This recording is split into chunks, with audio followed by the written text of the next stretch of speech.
Welcome into the weekend update edition of Main Street Sports Today, presented by the Tennessee Orthopedic Alliance of Columbia. And as you can see, hail, hail, the gang's all here. Chris Yao to my left, Wade Neely to my right. Or as somebody said, clowns to the left of me, jokers to the right. Here I am, stuck in the middle with y'all for the next 2 hours. I like how there's like a step down too. Like can I lower this chair to get on y'all's level? Get on my level. Because square up with us one time. I'm gonna have to like scooch down to get in here. First world problems, no First question. World. Yeah, No doubt. It is the weekend update, and it is the Everybody Loves Chris edition of Main Street Sports Today, because we will be joined in the second hour by Christopher Gabriel, going to talk a little UT basketball as we've talked all week. There's a little bit of a game Saturday down in Tuscaloosa that is intriguing, to say the least.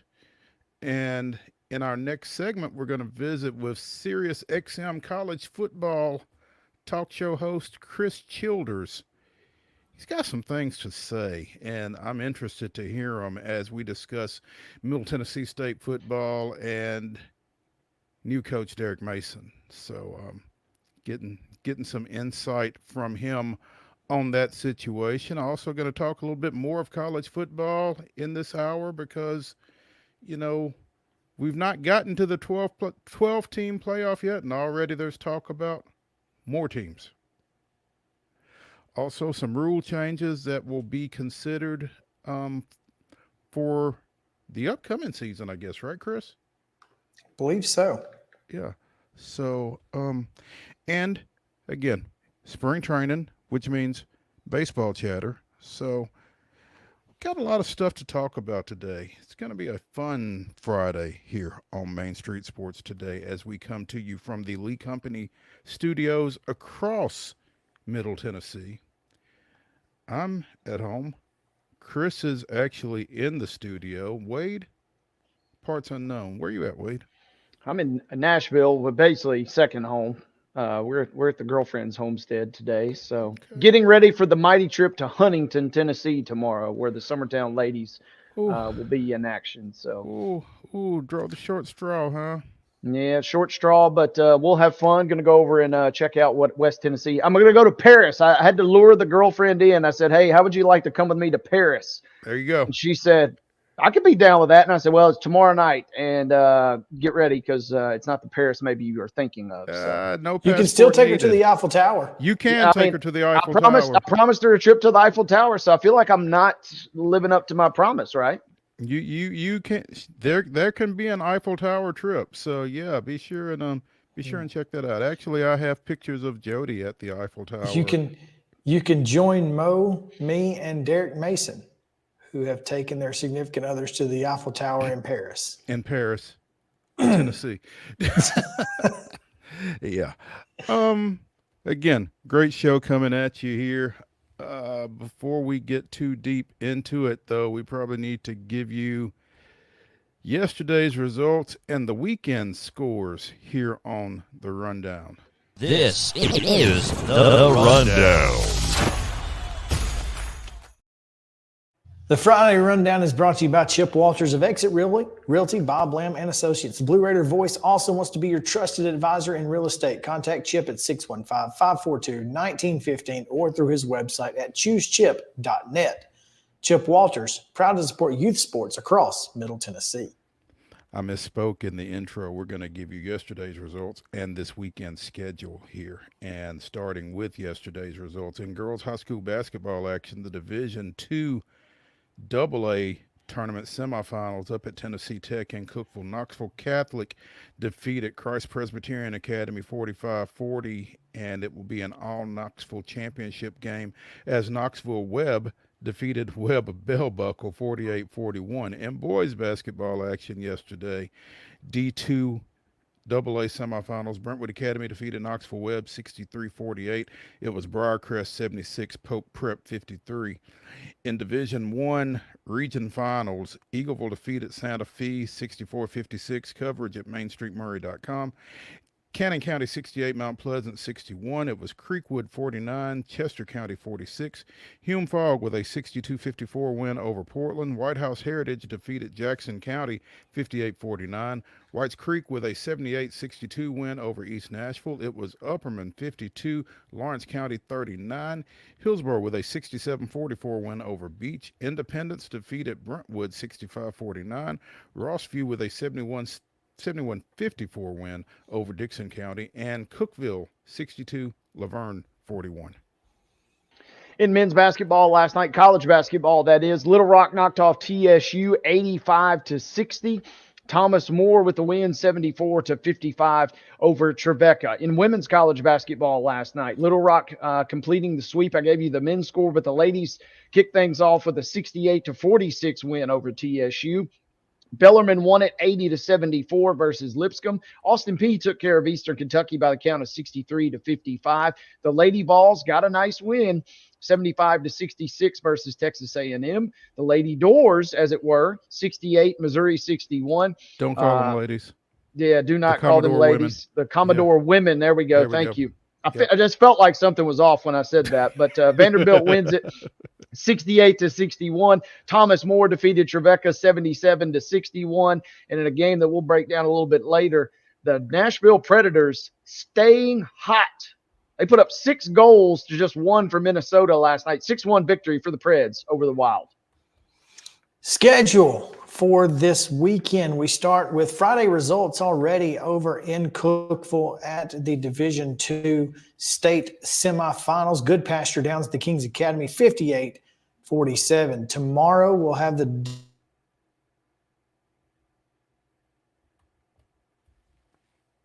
rest of these are 7 p.m. local time to the school.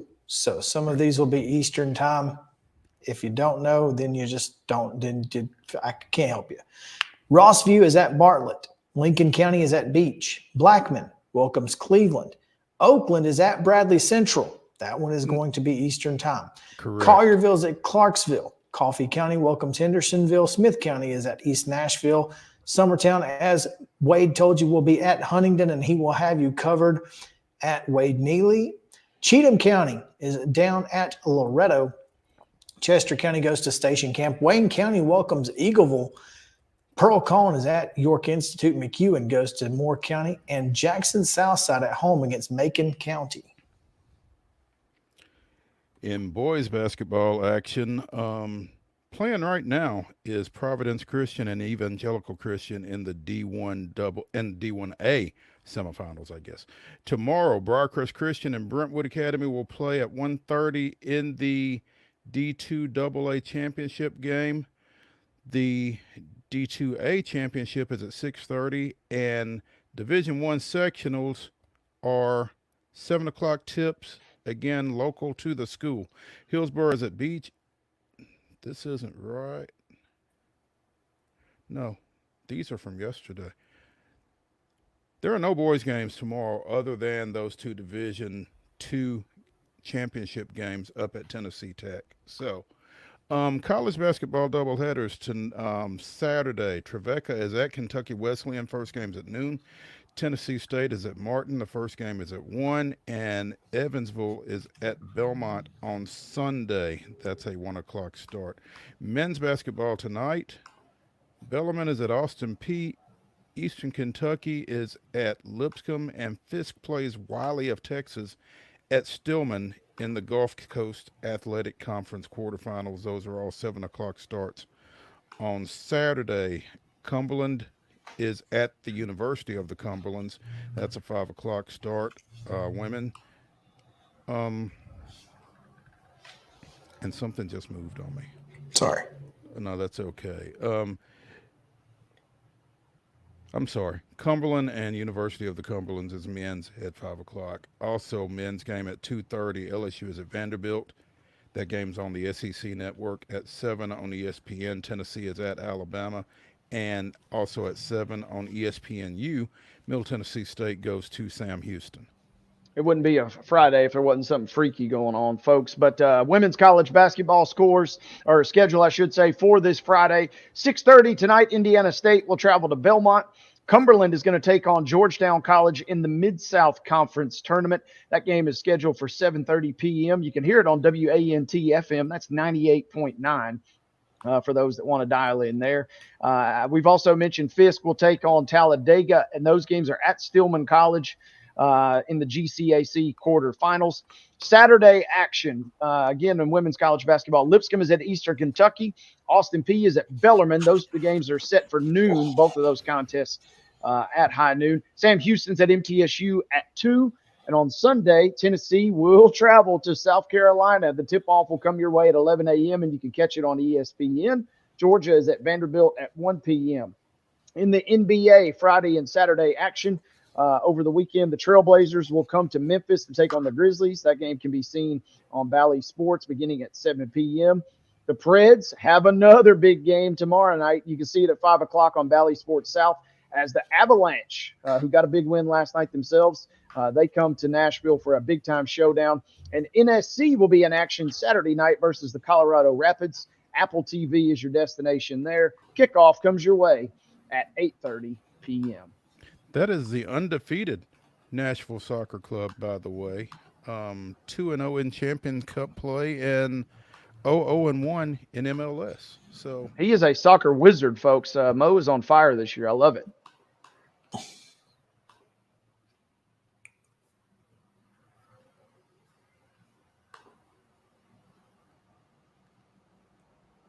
Are y'all there? I think I am. Maybe I am. Yeah. That's your rundown. There we go.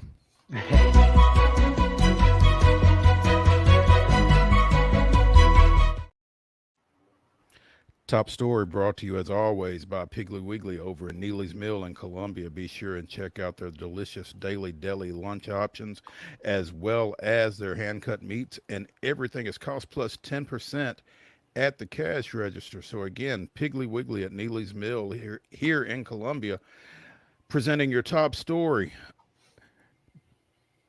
Yes. Before we get into that top story, You have another top story? Something we would typically bring you on Thursdays. Mo, we just received in our inbox the Tennessee Sports Writers Association's weekly Player of the Week honors. Well, have at it, because I don't have it up. UT's Martin's Jacob Cruz averaged a double-double last week as the junior powered the Skyhawks to 2 big road victories and earned the week's Men's Basketball Player of the Week award. In 2 outings, he averaged 29.5 points, 11.5 boards, and shot 63% from the field, including 94% from the free throw line. Scored 28 against Lindenwood and then 31 at Southeast Missouri State. On the women's side, it was Carson Newman graduate guard Braylon Weichel. Yes. W-Y-K-L-E. Weichel. Mm-hmm.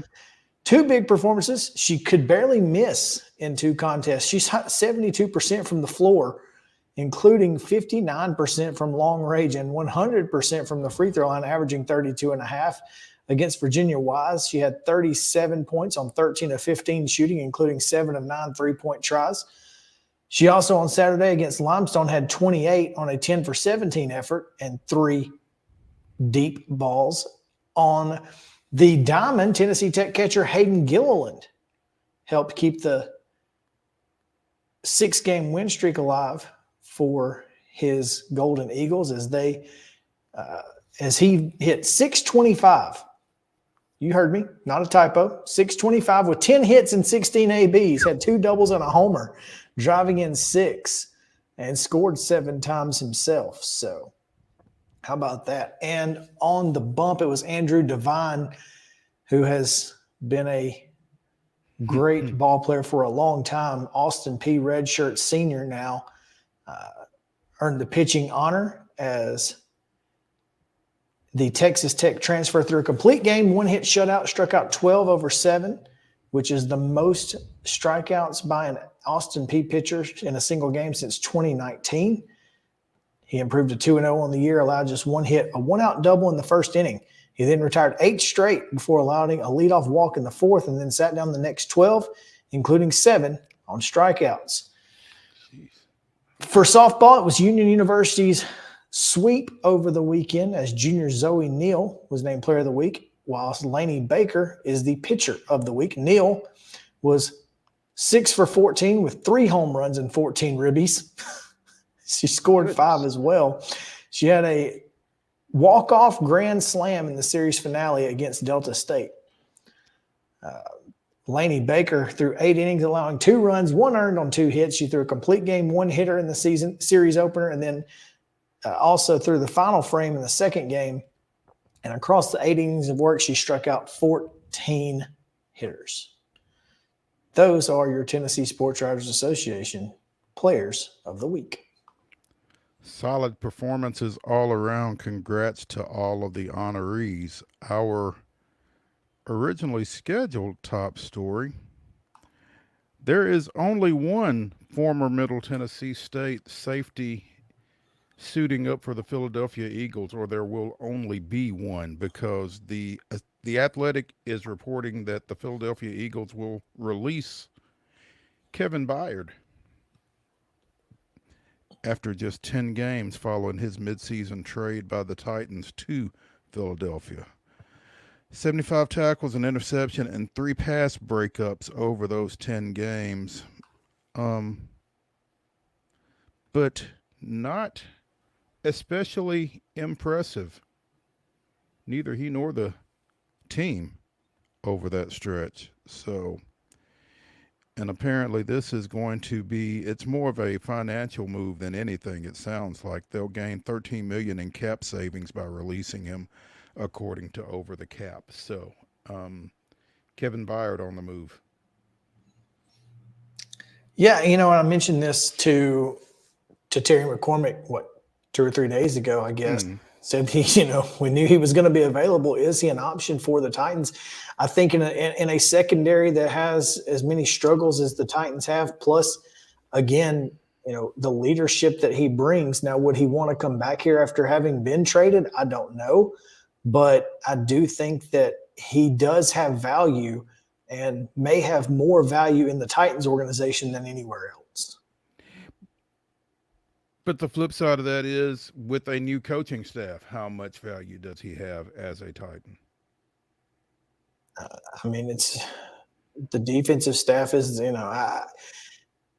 going to be so much turnover. I don't know the answer to that, but I do think the leadership value is probably the value that you're getting from Byard more than anything. I guess my thought would be, what sort of contract is he expecting, and what sort of contract could the Titans potentially offer? Because, I do really like potentially the idea of the leadership angle, potentially regardless of what coaching philosophies kind of look like. But it will be – and also, if you take Kevin kind of at his face value, it seemed like when he left Nashville, he was really kind of disappointed that he didn't get to – he was one of those guys that talked about, I want to play my entire career here. And just kind of hearing that, I just kind of took him at his word, because it seemed very genuine. So I wouldn't any other player, any other franchise, would be saying, no way he's going to come back. But I wouldn't be essentially shocked if he did maybe make a run back in Nashville. Yeah, and after he gave kind of a good faith effort in taking that pay cut to allow the team to make the signing of DeAndre Hopkins. The good thing is the Titans have more cap space than anybody. So if they can afford if there's a team out there that can afford a contract for a leadership guy only, it's probably the Titans. I don't think he's going to be a leadership only guy is the thing. I don't know. It feels like his best days on the field may be behind him. Did not record a sack, a tackle for a loss, or a forced fumble in 10 games with Philadelphia, but had a 74% completion percentage against him. Yeah. Ooh. This is my point, that if he's, again, I feel like he has some value, not nearly as much as he had prior to last year. Sure. So the internet obviously as at least Titans Twitter has, taken a quick glancing blow at Kevin. Kevin Byard's record as a Titan, 71-56. And then you have the quote, you're a winner now. Things are done differently here. It's referring to Philadelphia. His record as a Philadelphia Eagle was 5-6. I don't know if that's necessarily a shot at Byard or if that's another shot at AJ Brown. I think more of the culture of the Eagles, perhaps. Yeah, AJ has become kind of public enemy number one in a lot of Titans fan base corners, and it's kind of unfortunate, but he's kind of brought some of it on himself as well. So, at any rate, Kevin Byard expected to be a free agent here pretty soon. Will certainly be interesting to see where he winds up and if it is in Nashville. And it's kind of tough to be the mayor of Murfreesboro from anywhere other than Nashville, right? Yeah, it feels like it'd be a long commute. It does feel like it'd be a long commute. So yeah, you don't want to be an absentee mayor by any stretch. No. So yeah, you kind of gotta get on back here. Yeah. Speaking of Murfreesboro, you touched on it in your open there, Mo. I mean, big shoes now for Reed Blankenship to step into, who has done well in his first couple of seasons with the Eagles, and he's been really kind of, to me, a pleasant surprise for them, and he's kind of holding down the fort, as you said, as the resident Blue Raider now in that secondary. Absolutely, and I guess he's got a Super Bowl ring too, right? Well, as surprises go, I don't know that anybody within the Murfreesboro circle is surprised that Reed Blankenship is having success at the professional level. Now, it's probably a surprise to everybody else in the country, but anybody who watched that kid play in college knew what the Eagles were getting. Well, yeah. Yeah.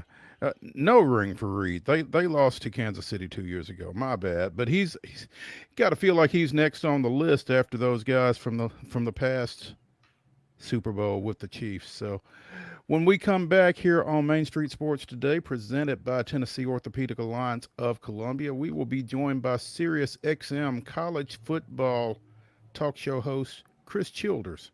And I'm intrigued by the upcoming conversation. Stick around, you will be too.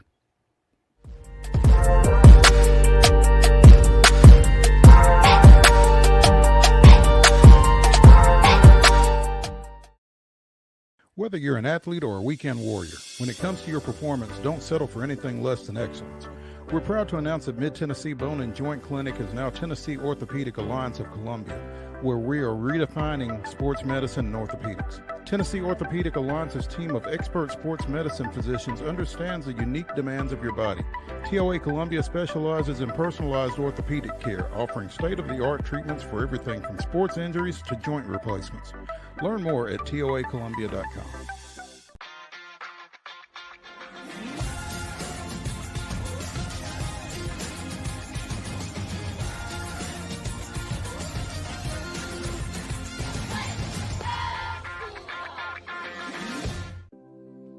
Custom Stone Handler supplies over 600 distributors and suppliers with quality stone products. Along with River Stone, we produce and distribute over 100 building, landscape, and other bulk products. Our goal is to provide quality products, service, and partnerships to ensure our customers' success. We firmly believe that the measure of any person or company is how they treat other people and customers. Give them a call at 931-490-4990 or visit CustomStonehandlers.com.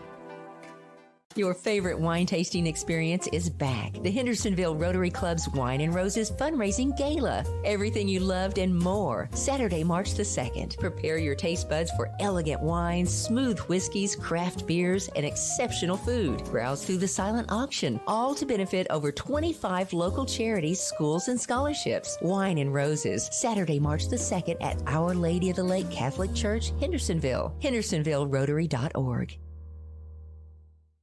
A game without a crowd is just a scrimmage. A performance without an audience is just a rehearsal. Without your presence, high school sports and the performing arts aren't possible. Ensure that these essential extracurricular activities continue to enrich the lives of students in Tennessee. Purchase a ticket to your local high school's game or performance. This message presented by the TSSAA.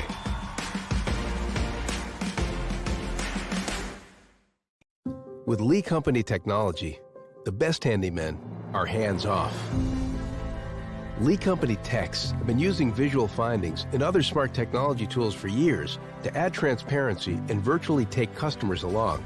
You see what we see, whether we're in a crawl space or on a roof. With Lee Company, technology helps us help you, no matter what's happening in the world or at your house. Piggly Wiggly, located in Neely's Mill Shopping Center, is Columbia's locally owned and operated Cost Plus 10 grocery store dedicated to serving the community with low prices and smiling faces. Piggly Wiggly offers fresh, hand-cut meats daily as well as daily hot plate lunches from their deli counter. You're certain to see smiling faces and a helping hand when you're here at Piggly Wiggly. Come by and check out our fresh produce, high-quality meats, and more. Down home, down the street, we'll see you at the Pig.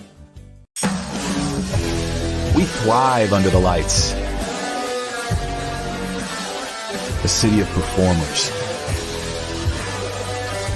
Putting on one heck of a show. Headlining night after night. Welcome to Smashville.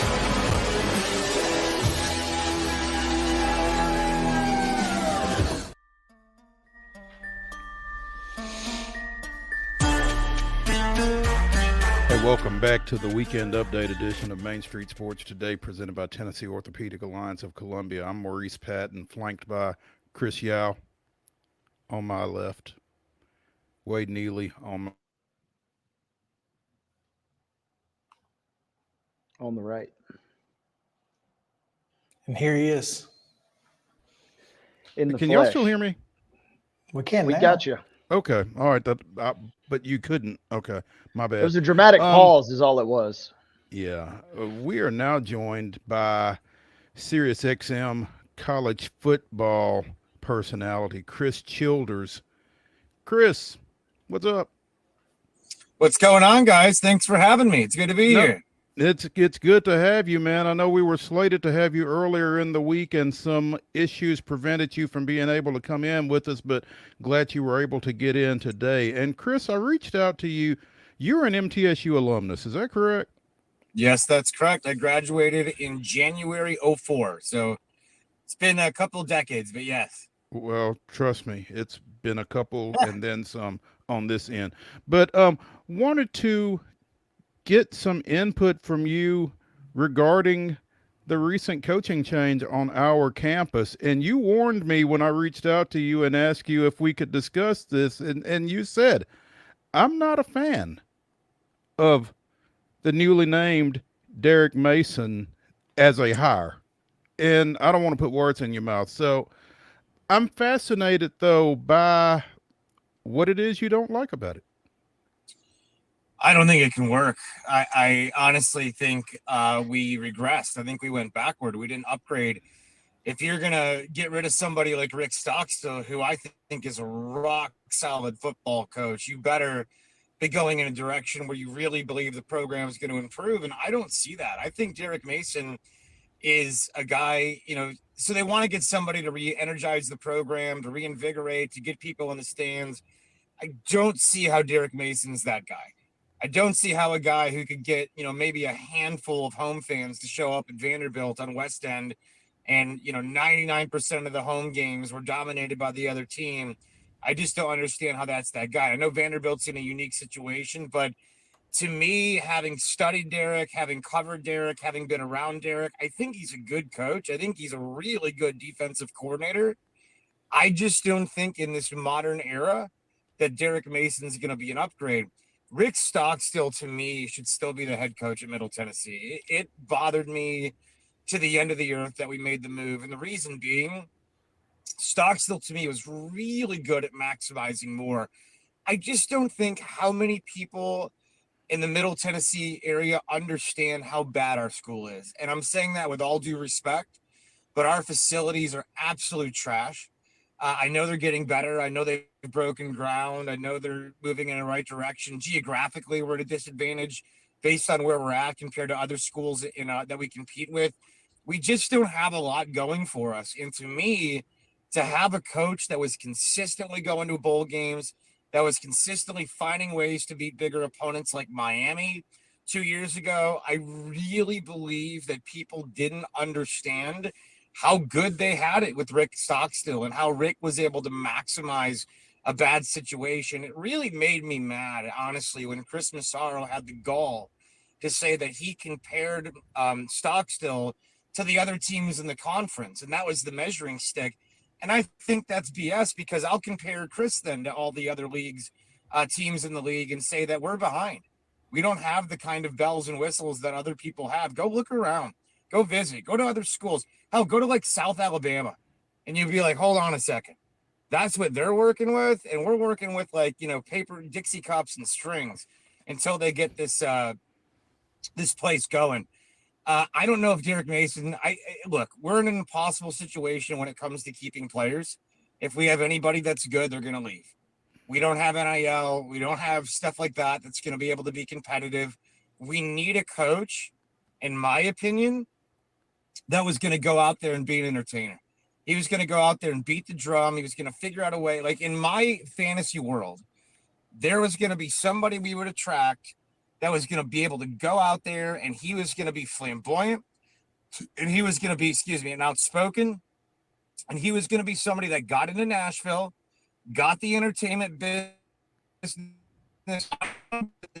Hey, this will be, you can own our team. You can own it. NIL the hell out of it. Country music business, get involved. Let's find a way to be different. And I just don't think Derek Mason is a guy that is going to be creative. I think he's probably 3 or 4 years when we're doing this again.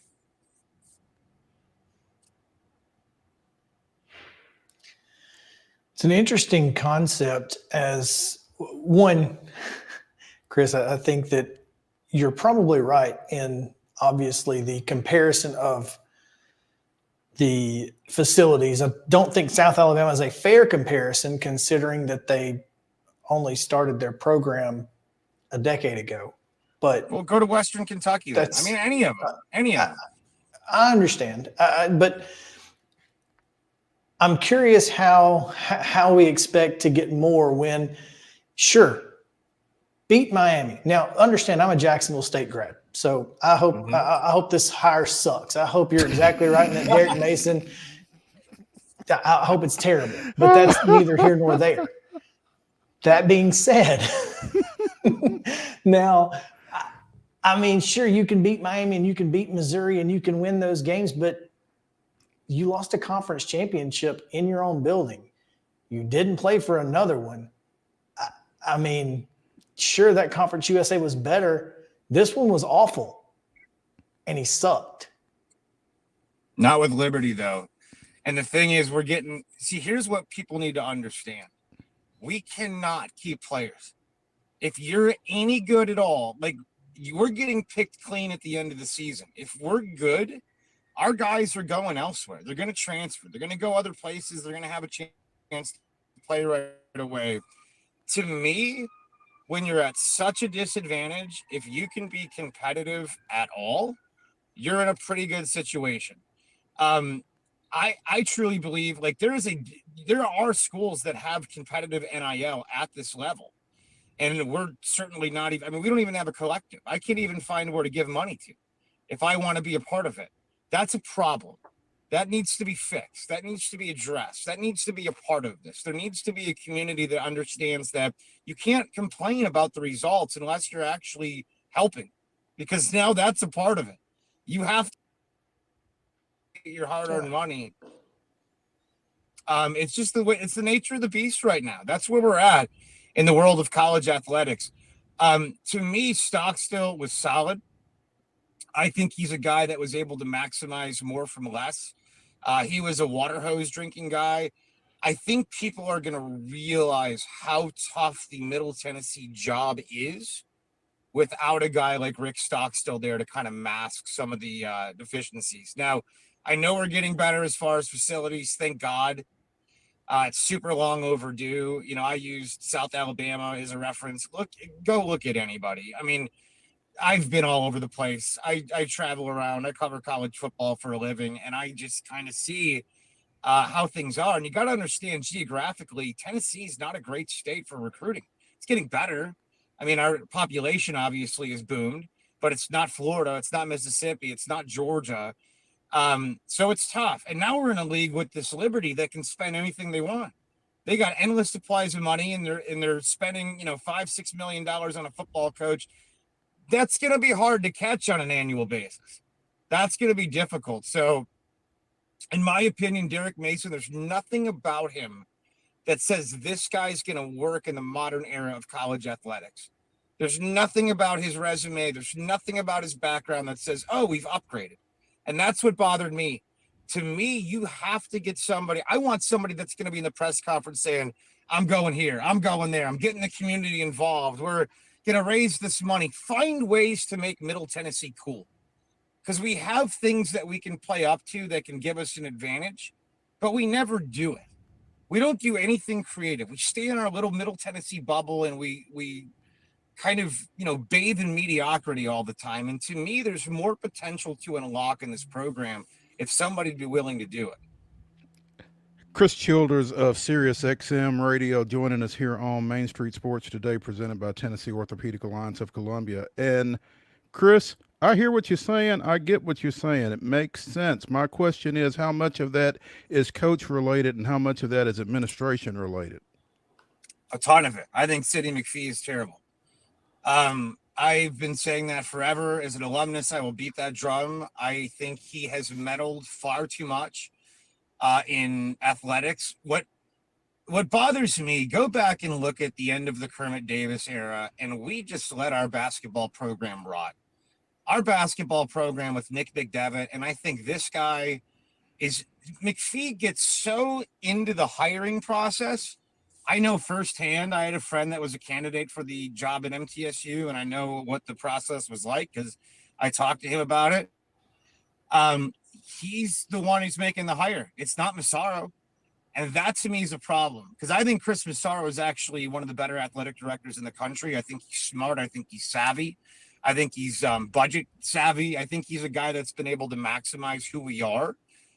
And work. I mean, look at the coaches that have had longevity under him, whether it be Rick Insell, Kermit Davis was a decade and a half. Rick Stockstill was, a decade and a half plus. There's a lot of, and think about how rare that is, especially for a place like Murfreesboro, Tennessee, in a school at the level of middle. To have coaches be successful and stay for a decade and a half is unheard of. But to me, when you get the university president too involved in the hiring process, and I think Nick McDevitt and Derek Mason were Sidney McPhee hires, I think you're cutting the knees out from Chris Massaro. And we had a massive opportunity to capitalize on where we were as a basketball program. Kermit laid an incredible foundation, and we just kind of let it rot. And it's so disappointing. We beat Western over the weekend. That was the only time I've been happy in God knows how long when it comes to watching that team. It's frustrating. So to me, in my opinion, he's too involved. Be a university president. A lot of good things have happened at Middle Tennessee and I don't want to be Johnny Naysayer here because I love my school, but I study this stuff every day. And I know schools and I acknowledge schools and I recognize schools that do it the right way. And then I do see schools that, kind of step over themselves. And I think with Sidney McPhee, in my opinion, again, just athletically, I think as a university president, he does a swell job. But I think his hands are far too deep into the athletic cookie jar, in my opinion. Chris, as we've talked about the Derek Mason hire, and obviously it seems like we have a pretty firm grasp on where you land, but I'm curious, what are one or two things that Derek or Coach Mason could do that would either surprise you or potentially make you at least pause and say, okay, this was unexpected and maybe a step in the right direction? And I'm curious just what one or two things like that would potentially look like. Well, I'll be curious to see, what this team looks like in the spring and on, spring game day, and to see what they look like athletically, to see what the line of scrimmage looks like. You're only as good if they've done a nice job of addressing situations on the line of scrimmage, and I can look out there and see that there's guys that I think can legitimately stop the run and get after the quarterback, which really is at this level, especially, you're only as good as your guys up front. I don't care how good you are at the skill spots, how good you are at quarterback. You have to be good. If I can go there and be like, oh, okay, he's got a little something, I might change my mind. I might think that this team has a chance to be pretty competitive. I don't know, though. And the thing about it is you guys recognize it's such a guess. I mean, nowadays, we just don't know. I talked to a coach about this the last couple of days on my show at Rick Neuheisel on Full Ride. And you know what's amazing about this modern era of roster acquisition is that coaches call it speed dating.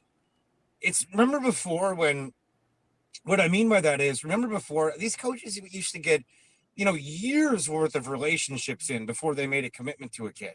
And the kid made the commitment to them. Nowadays with the portal, you're kind of guessing. You're kind of hoping that this kid's going to fit. He's going to fit our mission. He's going to fit as a character. His athletic ability is going to fit. And when you're doing that a lot of times with the portal in a given year, you could either be really lucky and it works, or it could be a disaster. So with this team, that's like, we make fun of these I used to love the preview magazines, go get the Athlon or the Sporting News. Those guys can't even, those magazines aren't accurate because when they put them out, we don't even know who's on the teams. Right. So I'll be curious to see what middle looks like from an athletic standpoint, just getting out there and watching them in spring ball. And if they look, a little bigger, a little plumper, a little more athletic than I thought, then, maybe I'll be a little bit more encouraged about the start of the year. Once Rick was gone, Chris, was there somebody that you would have had in mind that would have been a better fit for MTSU than Derek Mason? Were there somebodies, plural, that you felt like would have been a better fit that were realistic options for middle? All right, I don't want to be too big of a homer, and me not liking Derek as a hire has nothing. I want to be very, very clear. Mm-hmm. It has nothing to do with who they didn't hire. Mm-hmm. And I know this is going to sound weird, but I wanted them, and he did interview in person. But I wanted it to be Rick Neuheisel. And the reason I wanted it to be Rick Neuheisel is because Rick Neuheisel, to me, has a vision for how to succeed at that level in this modern era. I talk to him every day about it. I understand he's the personality. He's the flamboyance. He's the guy with the guitar. He's the one that would be in the honky tonks in Nashville and recruiting Chris Young to, essentially run his program with him. And to me, if you could have gotten the celebrities of Nashville to truly buy in, and nobody would have done it better than Rick, that's now how we separate ourselves. That's how we create an identity. Let them be the pseudo owners. Let the country music community take over the program and be the pseudo owners.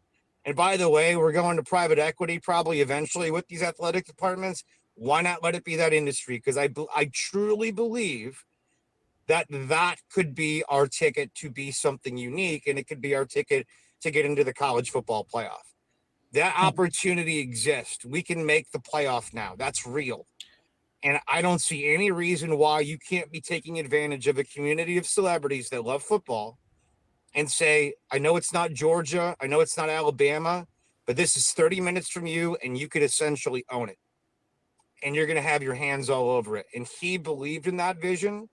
To me, that is the vision that the only vision I think that can make this program separate and special in this NIL era, in this world of name, image, and likeness and collective. So, yeah, but they weren't going to hire a guy named Rick.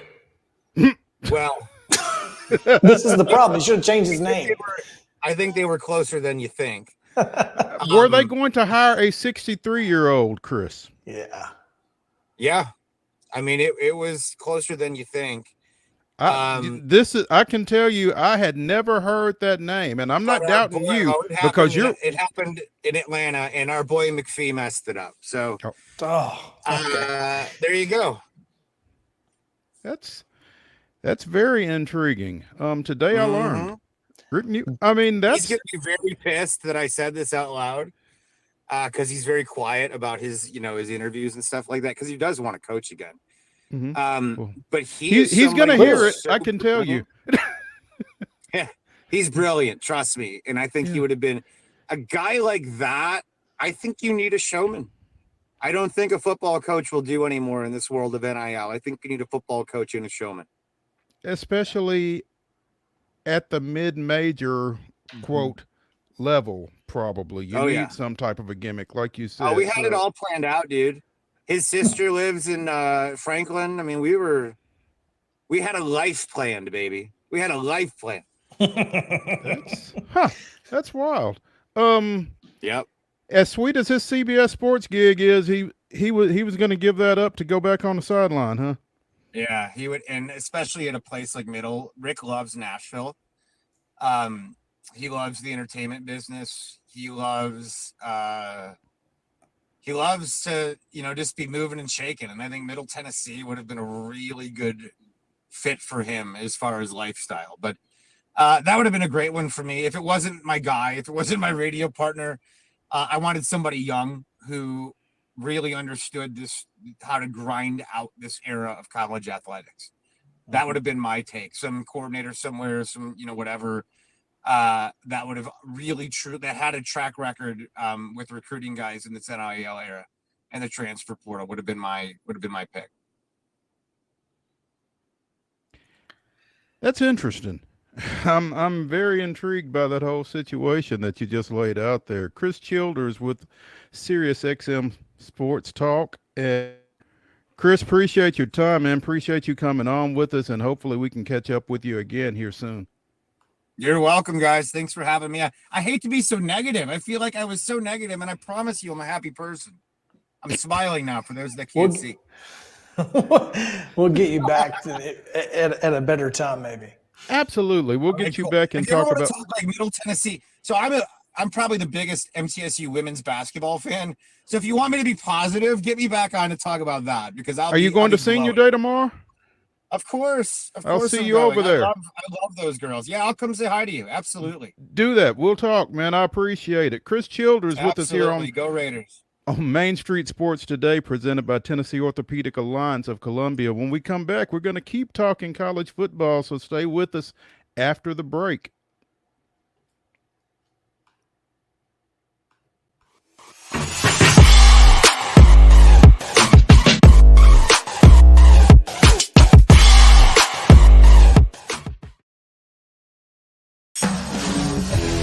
We thrive under the lights. A city of performers,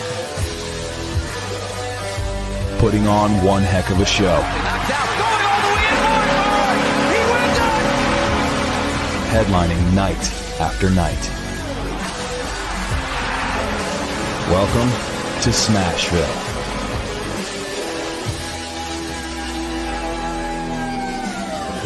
Whether you're an athlete or a weekend warrior, when it comes to your performance, don't settle for anything less than excellence.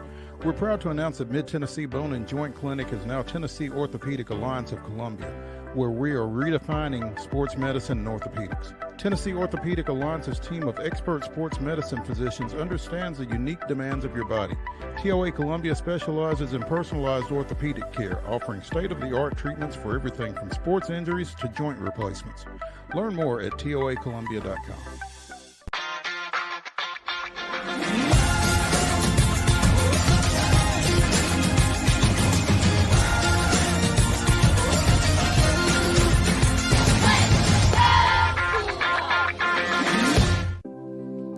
Custom Stone Handler supplies over 600 distributors and suppliers with quality stone products. Along with River Stone, we produce and distribute over 100 building, landscape, and other bulk products. Our goal is to provide quality products, service, and partnerships to ensure our customers' success. We firmly believe that the measure of any person or company is how they treat other people and customers. Give them a call at 931-490-4990 or visit CustomStonehandlers.com. Your favorite wine tasting experience is back. The Hendersonville Rotary Club's Wine and Roses Fundraising Gala. Everything you loved and more. Saturday, March the 2nd. Prepare your taste buds for elegant wines, smooth whiskeys, craft beers, and exceptional food. Browse through the silent auction, all to benefit over 25 local charities, schools, and scholarships. Wine and Roses, Saturday, March the 2nd at Our Lady of the Lake Catholic Church, Hendersonville. HendersonvilleRotary.org. A game without a crowd is just a scrimmage. A performance without an audience is just a rehearsal.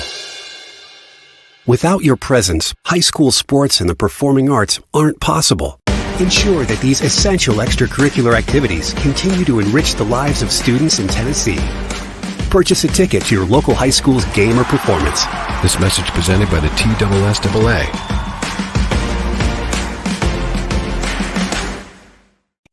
With Lee Company technology, the best handymen are hands-off. Lee Company techs have been using visual findings and other smart technology tools for years to add transparency and virtually take customers along. You see what we see, whether we're in a crawl space or on a roof.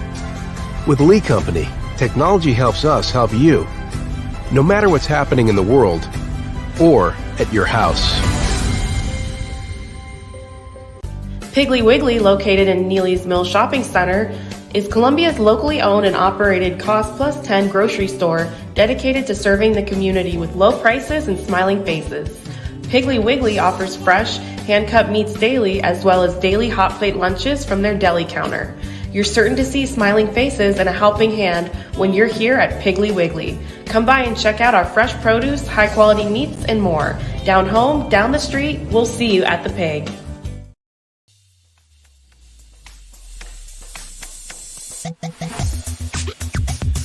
Welcome back to the weekend update edition of Main Street Sports Today, presented by Tennessee Orthopedic Alliance of Columbia. Maurice Patton, Wade Neely, Chris Yao, and we're going to keep the college football conversation going here because there is plenty of it. There is plenty of it, including the idea that 12 may not be enough for the playoffs. I mean, why stop at 12, right? Why stop at 12? Why even? Yeah, let's just get 14 for this year. Why 14 though? I've not read any of this. Yeah, bring us up to speed. Nope. Struck a nerve. Okay. First of all,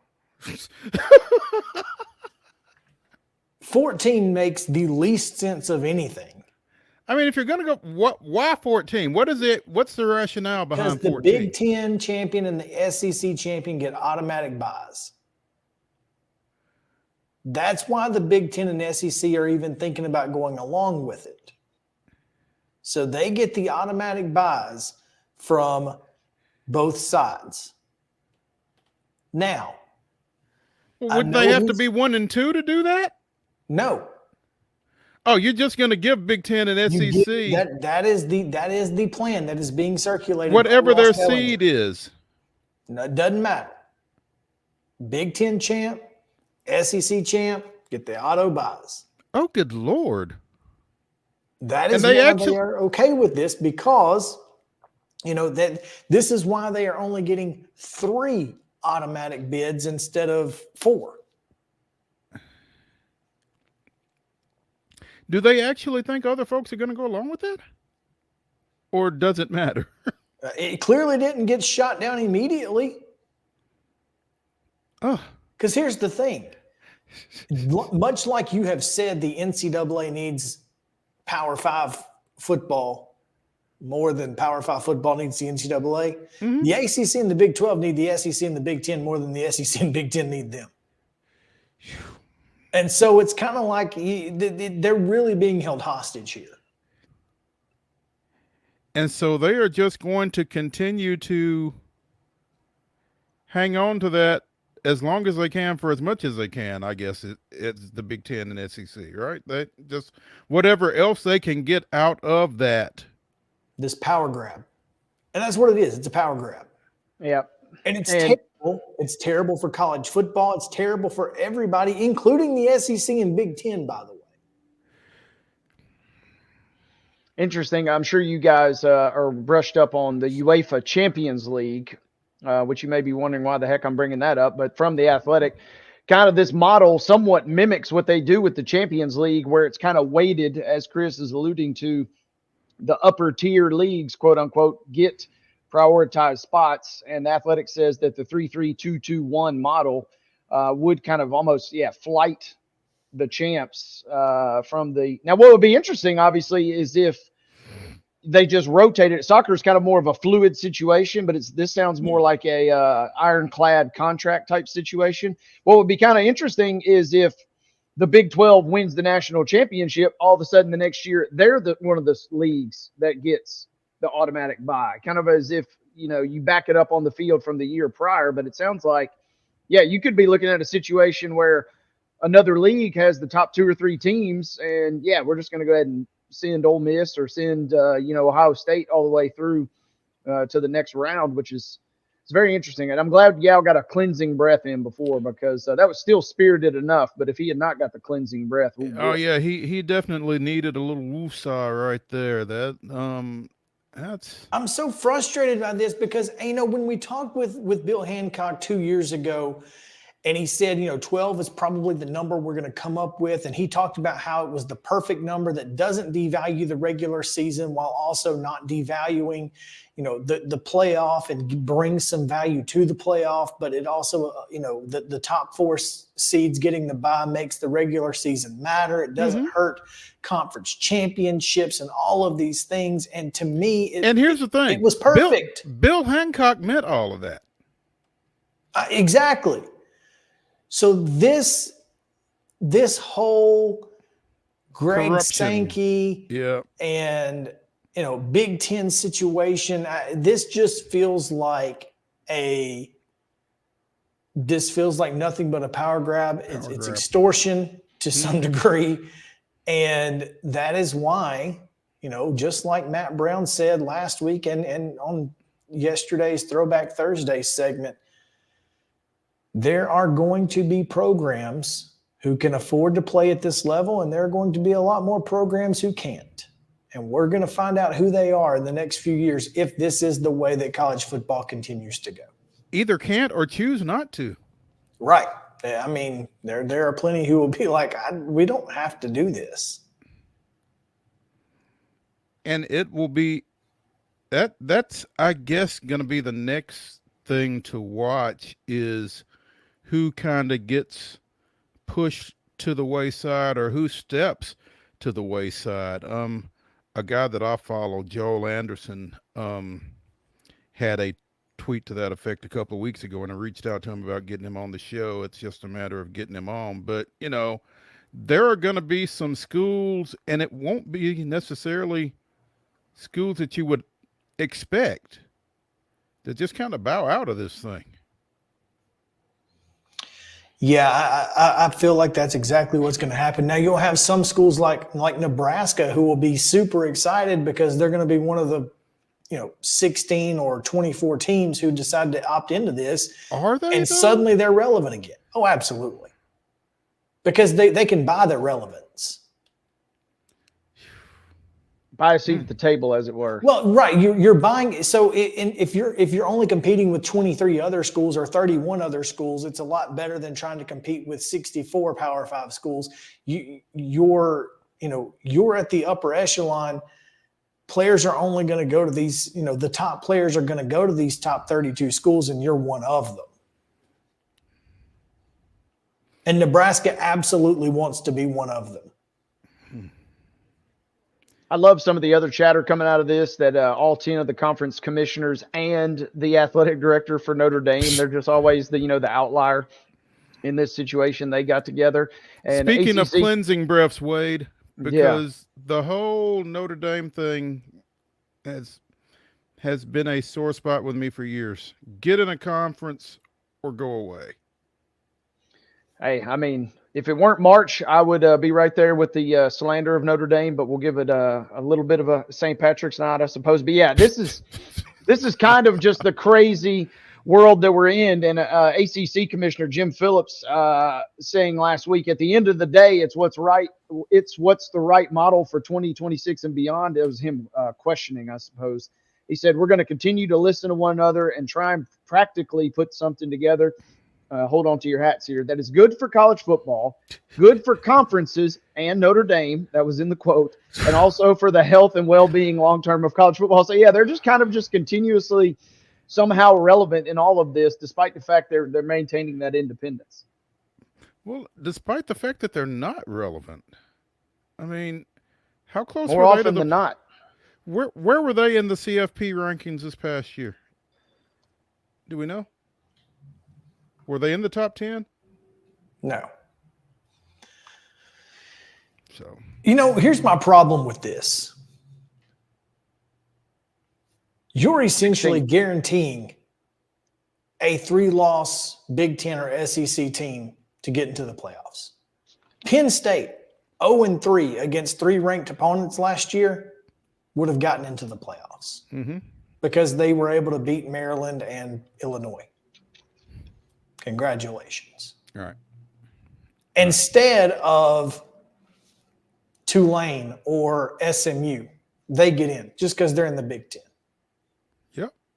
It's absurd. Rank has its privilege. It's not worth it. like that. And that's why, and again, look, Penn State folks are going to watch the television. They're going to turn the television on. That's just the way it is. That's what matters. And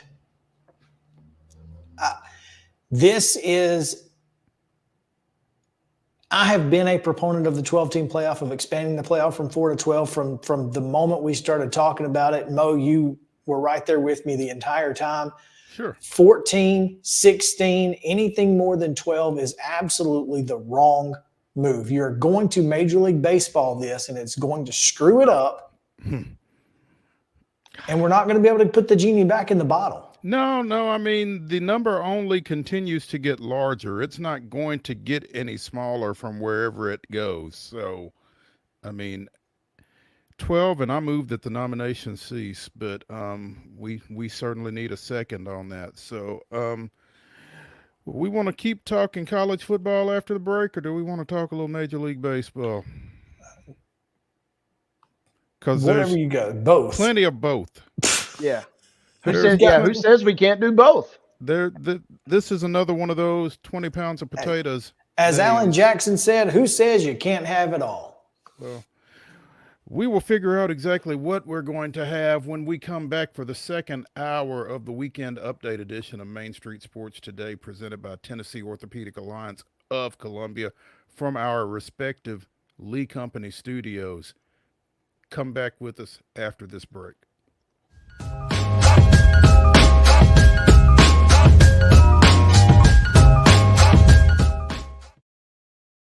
Welcome to Protein Snack Shop, your destination for healthy and delicious low-carb snacks. Our specialty lies in providing protein-packed desserts that are perfect for those following a keto diet. Our products are made with high-quality ingredients, ensuring that you can satisfy your cravings without compromising your health goals. From a variety of flavors and options to choose from, you can enjoy guilt-free snacking while staying on track with your fitness journey. Don't miss out on our limited time offer. Discover Protein Snack Shop today. Whether you're an athlete or a weekend warrior, when it comes to your performance, don't settle for anything less than excellence. We're proud to announce that Mid-Tennessee Bone and Joint Clinic is now Tennessee Orthopedic Alliance of Columbia, where we are redefining sports medicine and orthopedics. Tennessee Orthopedic Alliance's team of expert sports medicine physicians understands the unique demands of your body. TOA Columbia specializes in personalized orthopedic care, offering state-of-the-art treatments for everything from sports injuries to joint replacements. Learn more at toacolumbia.com.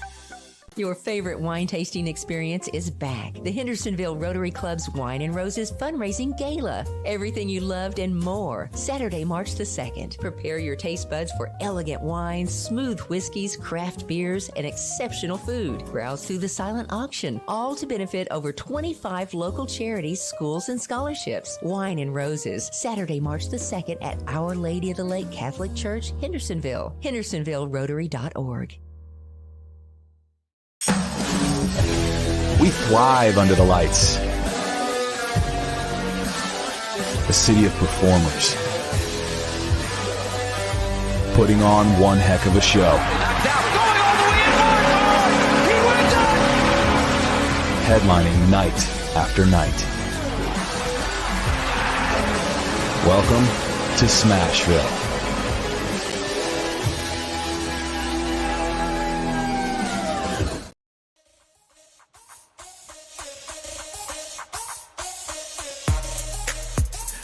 Welcome back to the second hour of the weekend update edition of Main Street Sports Today, presented by the Tennessee Orthopedic Alliance of Columbia.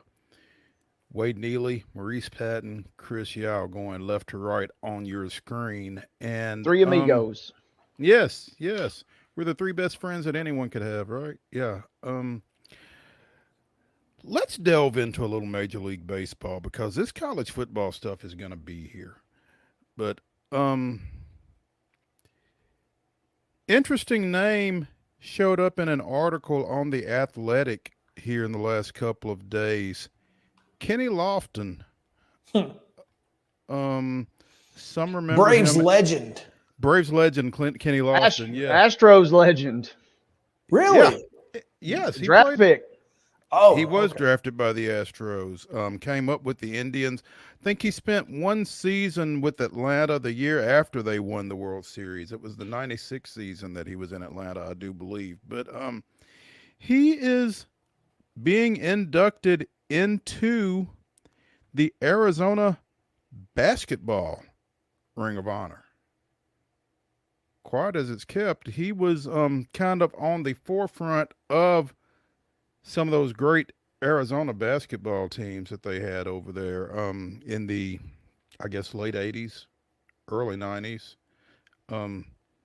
and decided kind of on a whim after his junior year of basketball to go back to baseball that he had played in high school. And next thing you know, he's carved out a nice little Major League Baseball season. But I think he started 128 games for Arizona and didn't put up great numbers through his career, but was really recognized as kind of a cornerstone of what that program went on to accomplish under Lute Olson. So congrats to Kenny Lofton. I just thought that was really intriguing. Again, nice article on The Athletic on how he evolved from basketball to baseball. I should have worn my Kenny Lofton Braves jersey today. I didn't know that we were talking about Kenny or when I was at home earlier, or I would have donned the Kenny Lofton Braves spring training jersey that I own. Okay, so the obvious question is, why do you have a Kenny Lofton Braves jersey?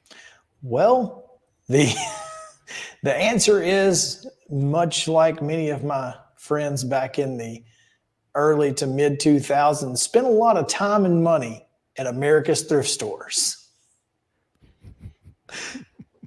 So sorry, I got my Mariners hats back in the day. Yeah, I mean, look, dude, I bought so many. Listen, at one time I had like 14 replica NBA basketball jerseys of just random people, like people you'd never heard of. Clearly. I misspoke. It was 97 that he was in Atlanta.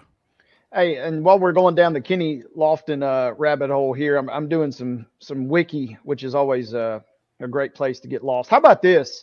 He was the backup to Craig McMillan, but also the backup, obviously, to Steve Kerr on a team that goes to the Final Four in '88.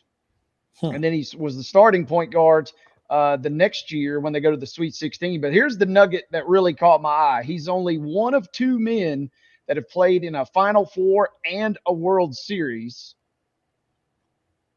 And the other, this is crazy.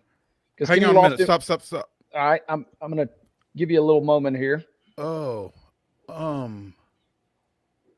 is it Lyle Mouton?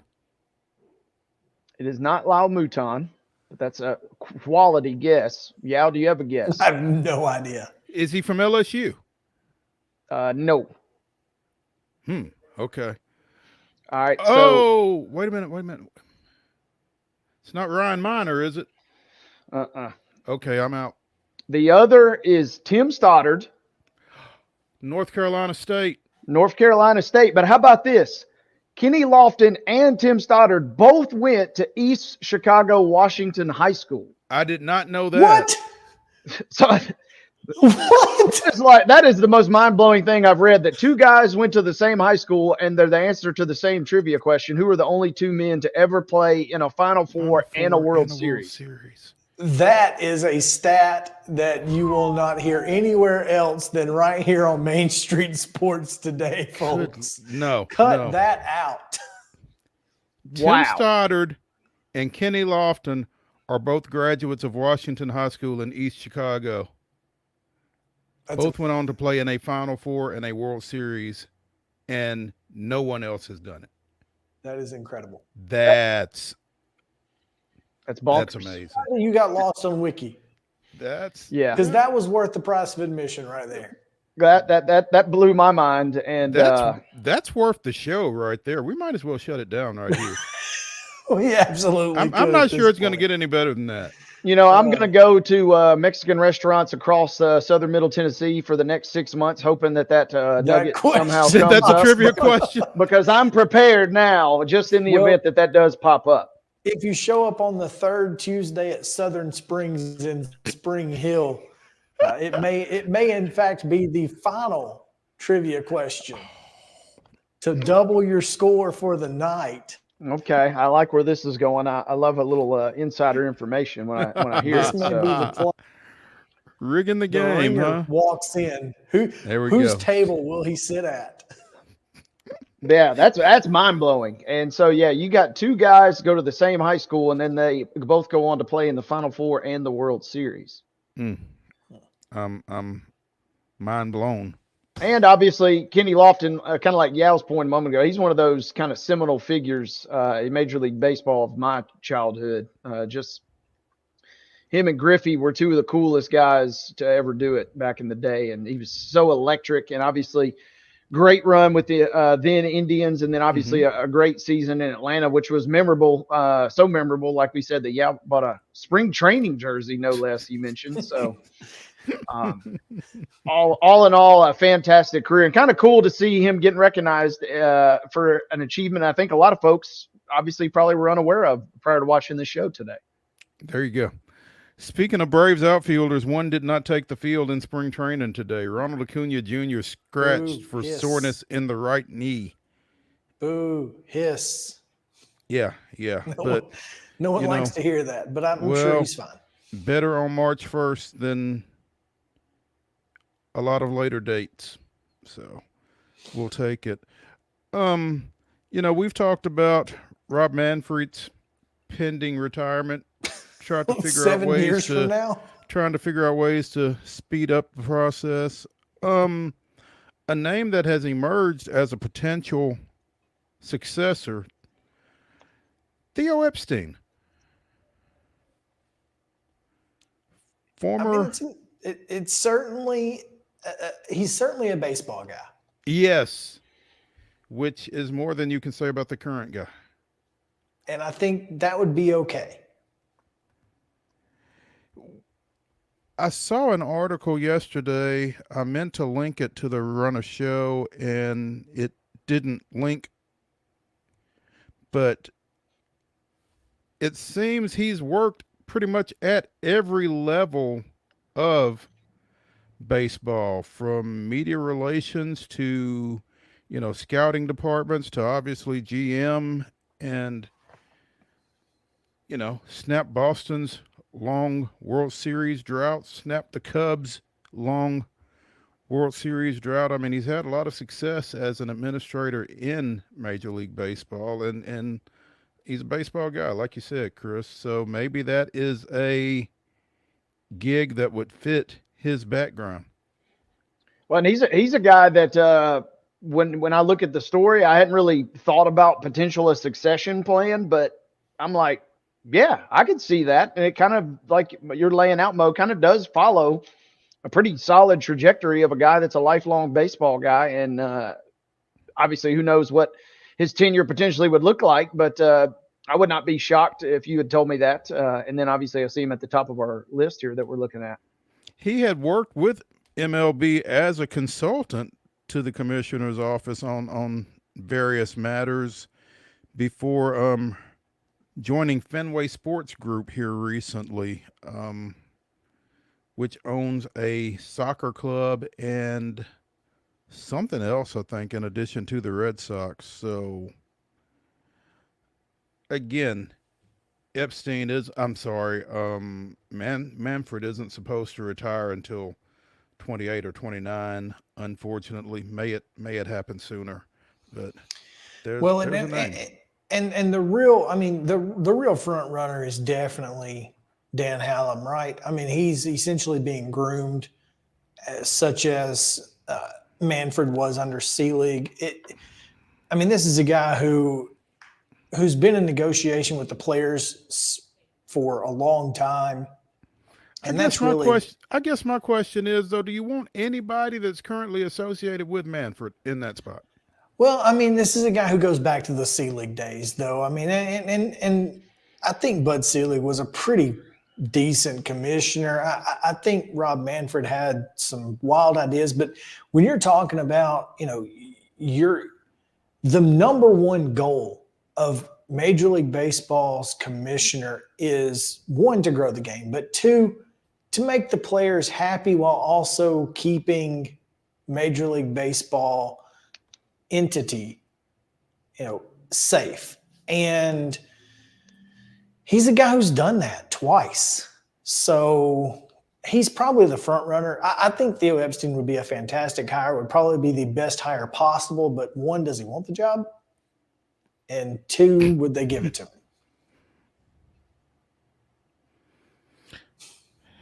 Those are two valid questions. Because, I mean, if he doesn't want it, then it doesn't matter. And if they wouldn't give it to him, then it doesn't matter. But it sure would be nice, I think. So I wouldn't disagree. Yeah.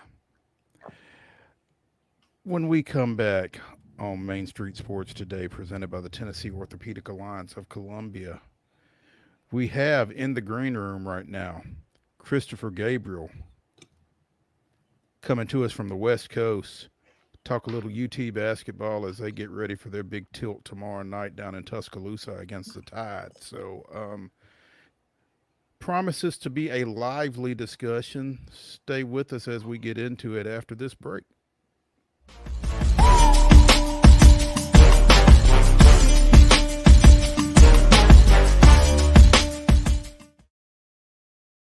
Whether you're an athlete or a weekend warrior, when it comes to your performance, don't settle for anything less than excellence. We're proud to announce that Mid-Tennessee Bone and Joint Clinic is now Tennessee Orthopedic Alliance of Columbia, where we are redefining sports medicine and orthopedics. Tennessee Orthopedic Alliance's team of expert sports medicine physicians understands the unique demands of your body. TOA Columbia specializes in personalized orthopedic care, offering state-of-the-art treatments for everything from sports injuries to joint replacements. Learn more at toacolumbia.com.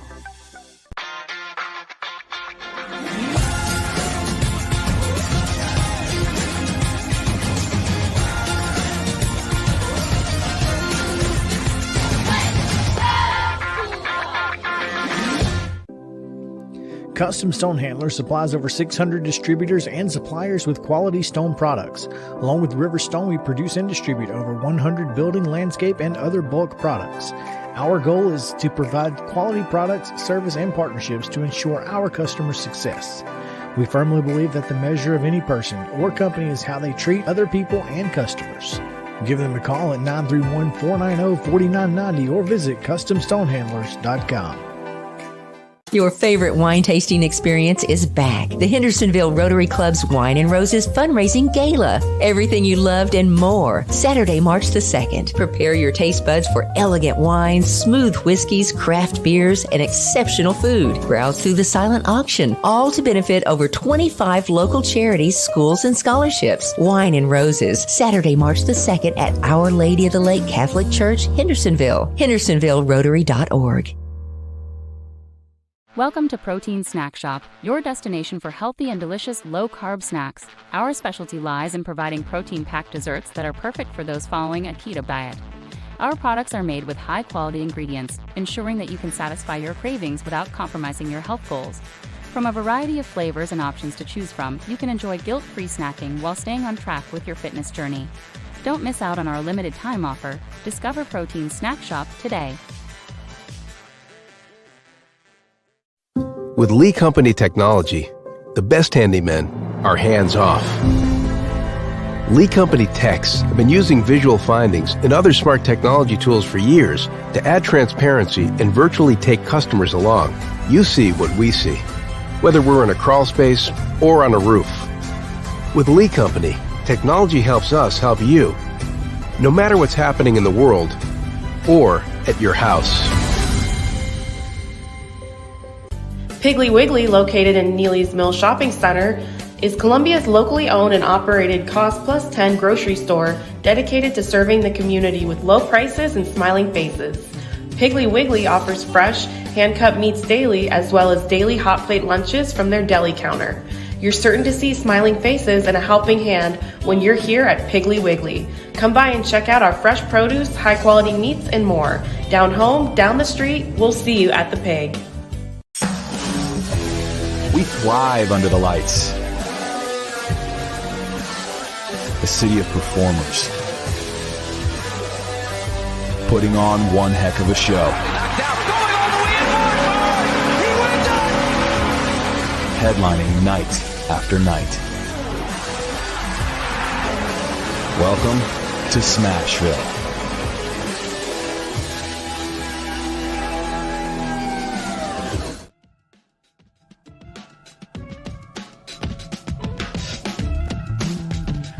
The weekend update edition of Main Street Sports Today, presented by the Tennessee Orthopedic Alliance of Columbia, continues here from the Lee Company studios of Wade Neely, Chris Yao, and Maurice Patton. And we are now joined by, from the left coast, Christopher Gabriel, sporting his orange in anticipation of the meeting that will determine the outright leader of the Southeastern Conference by the end of it tomorrow night when Tennessee and Alabama tip it off in Tuscaloosa.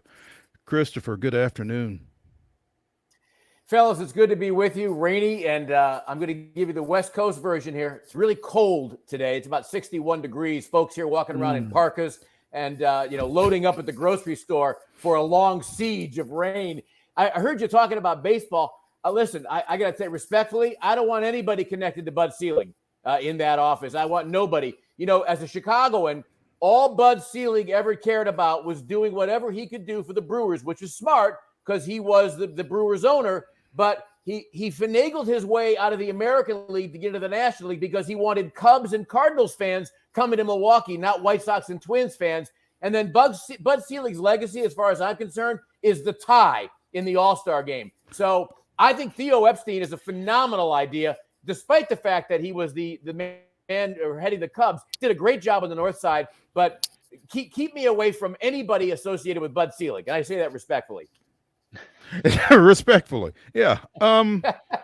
Chris, this ball game tomorrow night, we're pretty excited about it. And as I look at the standings in the Southeastern Conference, I'm amazed. There are 6 teams with double-digit wins already in conference play. I mean, it just speaks to, we knew that this conference had been good this year, but when you look at those numbers, it just kind of slaps you in the face. And again, Tennessee and Alabama at the top of the conference, each at 12-3 going into this matchup tomorrow. Clearly a marquee matchup, and Tennessee's number 4 in this week's rankings. Alabama's 14. What do you like about this game? What do you like about this team right now? Well, I'm going to take the latter first. The game I have concerns about. The team I'm very excited about. A couple of weeks ago, looking at this 4-game stretch of Auburn, Alabama, South Carolina, Kentucky, obviously the hope is that the Vols can go 4-0. I don't think that's going to happen. I'm hoping more 3-1. But this team, I don't know that I'm going to break news. This is a team that I think has evolved, and the way they have evolved, the way the program has evolved, is because Rick Barnes has evolved. I have not seen a Rick Barnes team at Tennessee run push tempo, get out in transition the way they have done this year. At any other time in his tenure in Knoxville, I think he recognized what happened last year, among other games.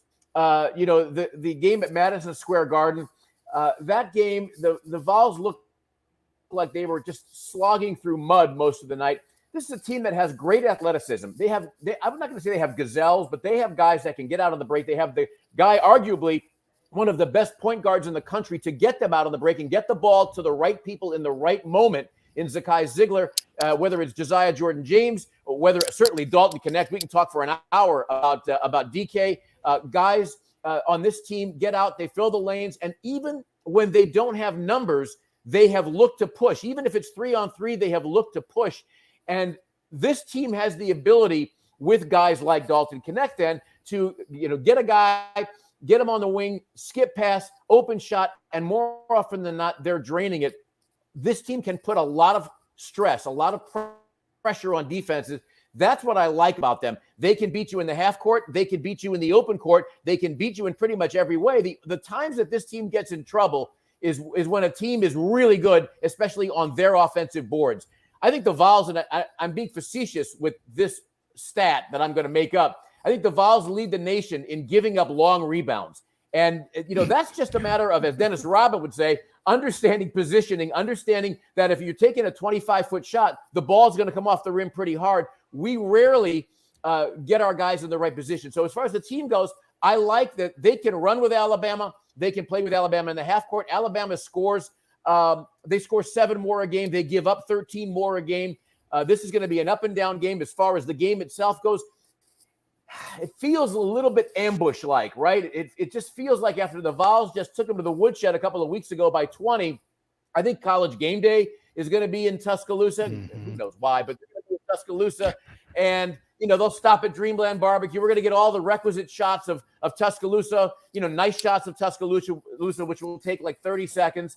And then I feel like the first 5 minutes of this game, and I know it's an overused axiom, but I think the first 5 minutes of this game will go a long way to tell us what's going to happen, because I'm thinking about the game at Kentucky last year when the Vols seemingly were down 25, 30 points in the first 10 or 11 minutes. They eventually found their way back, but we pretty much knew where that game was going to go. Tennessee simply must be in this game early on, and we need to attack. The Vols need to attack and put the pressure on Alabama. They cannot let the game come to them. They need to take the game to Alabama. Chris, obviously the next game is the biggest game, but coming off such an emotional comeback versus Auburn, you kind of surmised it, I guess, a little bit there, but it seems like we could really, we learned a lot maybe about Tennessee the other night, but it seems like if they can come out and go on the road and get a huge win like this, we really are going to learn a lot more about this team and where they potentially could end up as March Madness is concerned. At least it feels that way to me. I'm curious your thoughts. Well, I agree with you. I think that's a great point. When you get into March, and all of us here, we understand what March is, and a team like Tennessee, wherever the Vols play, they're going to be the villains. Whatever directional school they play, the Vols are going to be the villains. The Vols are going to be one of those teams that has a mark, a bullseye on their back. This game, I agree with you that we're going to see just how much they can handle in the way of stress. I've used that word a lot, but I think this is a stress game in many ways. They're going to be in a very hostile environment. In many ways, a little more hostile than Rupp, because having been to both arenas, Coleman, the fans just feel like they're a little closer to you at Coleman Coliseum, especially behind the baskets. It's a little louder than Rupp because the roof at Coleman, it curves up a little bit, but overall it's a little bit lower. So it's a deafening environment. It's going to be crazy in there. We're going to learn a lot about the Vols in terms of how they deal with adversity. Common theme this time of year, right? We get to March. How well does your great team deal with adversity? And it seems as though the teams that make the deep runs in March, again, not breaking news here, it may not be the best team. It's the team that's playing the best. And in the case of the Vols have always found a way not to be playing their best at one point or another, going through long stretches. I think that's one thing we're going to look for tomorrow night, and that is, can the Vols limit stretches that they go without scoring a point. Is Dalton Knecht going to be able to follow? He generally follows a 30-point effort with another 30, except for the North Carolina game, the game after the North Carolina game when he had a hurt ankle. But that's usually a good sign for them. I think we're going to look to see Dalton Knecht get off early, but we're also going to see just how much swag this team can bring into the arena. And that's not something that we talk about all the time with Rick Barnes teams, but this team has some swag, fellas. We all know that. They've got some guys. Dalton Knecht doesn't do much with it. He does a little 3 thing, but they need to go in there.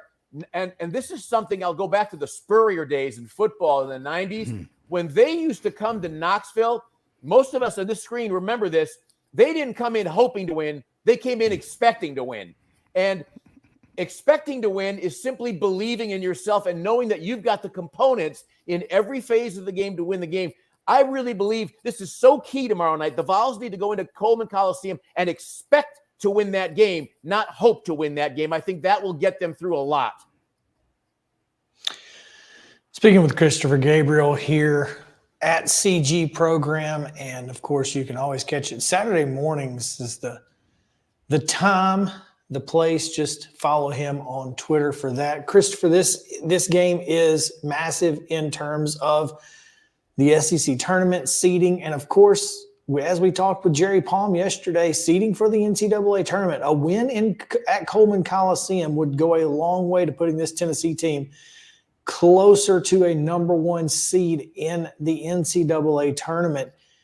Is this team prepared for that mindset? Like you said, there's some adversity, obviously. Are they prepared for this type of game in this type of environment?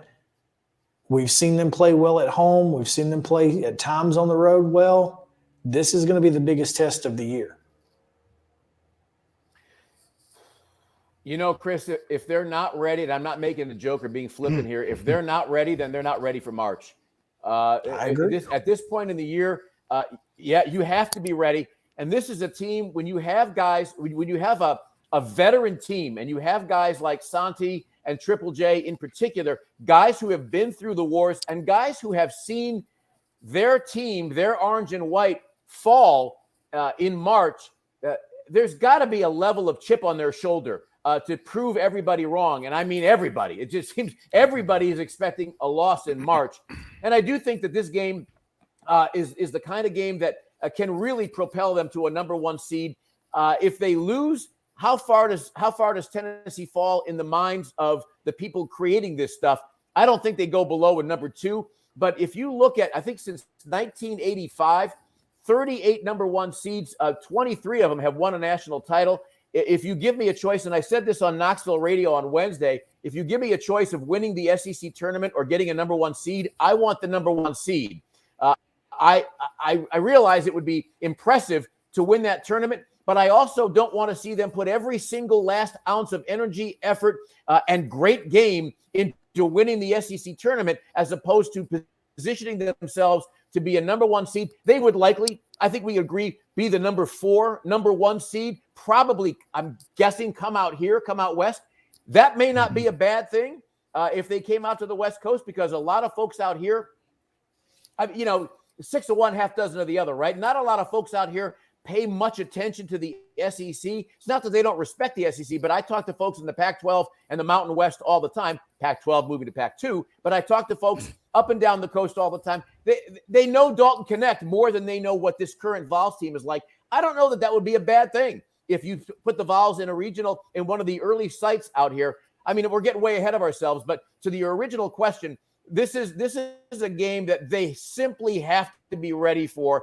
If they go into Tuscaloosa, guys, and they lose, then they lose. But if they come out with just a horrendous, embarrassing, double-digit 20 or 30-point loss like the Vols gave them in Knoxville, I think just the way things are with this program, I think that works a little bit against Tennessee more than it might work against some other teams. And that's not to suggest, oh, woe is us, everybody hates Tennessee. That's not at all what I'm saying. I just think that this team has a little bit more to prove than when you look at a Kansas or when you look at a UConn. It was certainly a UConn. And some of the other elite teams, Vols have a little more to prove. If they were to be able to get a win tomorrow night, I mean, unless they totally screwed up South Carolina or Kentucky, I think you're looking at a real strong case for a number 1 seed.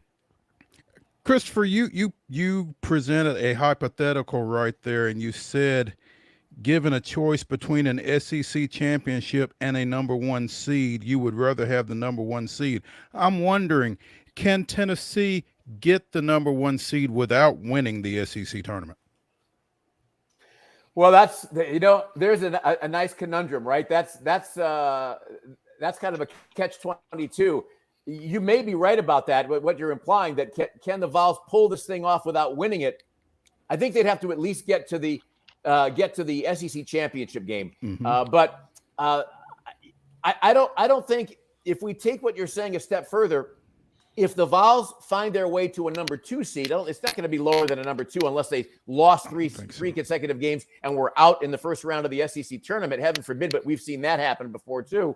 I don't think a number 2 seed is that bad either, depending upon what bracket they're in and who they ended up having to play. So that is an interesting point. I do think they could get one. We've seen that happen before, a team not winning their conference tournament, but usually that team is named Duke. Duke or North Carolina, but I think it's possible. Yeah, I don't know if I would rather be the one out west or number 2 in the Midwest with Purdue looming, because we all know Tennessee and Purdue's history, right? I don't think that's not the play you want. So there you go. Yeah, I mean, at this point, if we played them in field hockey, we're going down. So it just seems like we see the black and gold and there's a problem. It's awfully frustrating. There's no question. Oh, man. Is Dalton Connect the SEC Player of the Year? Is there any doubt at this point? Who else? I mean, you can make a case for Mark Sears and a couple of guys in Kentucky, but come on, he is the Player of the Year. And just because I said that, he'll be the runner-up. I don't know how you don't give it to him. I wrote this on social media the other day. I said this, I host my program on Saturdays, but I host the News Magazine show Monday through Friday here on KMJ. And we were talking college basketball a little bit. And I said that as far as Tennessee goes, in men's and women's sports, he is in the discussion for one of the greatest finishers, big game clutch players of all time at Tennessee. Whether you're talking about Candace Parker, whether you're talking about Bernard King, we can go Chris Lofton. Dalton Connect is right there. And I had to correct somebody. I said, I'm not saying he's the best, but he is in that discussion. He does things that I have not seen a Tennessee athlete do in years. He has that second half the other night, and understand, I'm not saying he's these players, but that 12-minute stretch out here, I see a guy do that a lot, or have done it a lot, but his name is Steph Curry. That's what Dalton Connect did in those 12 minutes. It didn't matter. I mean, Pearl could have run on the court, whether it was Bruce Pearl or Sterl the Pearl with a 45 and run out there. Nobody was going to stop him. And I think what he has shown this year against virtually everybody, he is practically unstoppable. Even when he starts slowly, he just keeps firing it up. Credit to Rick Barnes. He's got to be the Player of the Year, doesn't he? Chris keeps bringing this up, and I don't understand why. Because I'm looking for confirmation bias here. Okay, well, yeah, I think I want everyone to say it so that I don't feel like an idiot for thinking it. No, you're not an idiot for thinking this. So Chris thinks that Dalton Connect will be the Player of the Year. He feels like Dalton Connect should be the Player of the Year. He just wants other people to affirm that. And I just don't feel like it's even worth discussing, to be honest. If Dalton Connect is not the Southeastern Conference Player of the Year, they need to stop. Yeah. There you go. Right. Here's my question, Christopher. I saw something earlier today about UT basketball Mount Rushmore. And I'm hesitant to put Dalton Connect on UT's Mount Rushmore just for the fact that he's only done it 1 year. Now, this 1 year may be the greatest 1 year in the history of Tennessee men's basketball, but it's 1 year. Where does that enter into your consideration of UT basketball's Mount Rushmore? It's a great question. And for me, I think you make a valid point. It's only been 1 year, but let's just say, let's go there for a moment and just say the Vols find their way to the national championship. I'm putting them on there. All bets are off at that point. I'm putting them on there. Okay. That's exactly right. I mean, if they were to get there, I'm putting them on. Yeah. So there's three that are universal. I don't think anybody is arguing Bernard King, Allen Houston, and Chris Lofton, right? I think those three are pretty well universal. I think the fourth one is probably up for a little bit of debate. Absolutely. Here's my question. If Dalton Connect is on your Mount Rushmore after this season, could Zakai Ziegler over the next 2 years play his way onto it over because of longevity and the way that he's played his first 2 years at Tennessee? Who would you take off for Zakai? There used to be Dalton. Oh. Ooh. Yeah. There was a show for years on CNN called Crossfire. And it was Michael Kinsley and Pat Buchanan. And they had their director in their ear saying, ask him this. Ask him this, because everybody's going to go crazy when you ask him this. That's an interesting premise there. I guess my thought is that possible? I guess it's possible, but I don't know. I don't know that Zakai Ziegler, and man, I love the guy. He really, when he's not going well, we saw what happens to Tennessee in the half court when Zakai Ziegler isn't going well. We saw how important he is.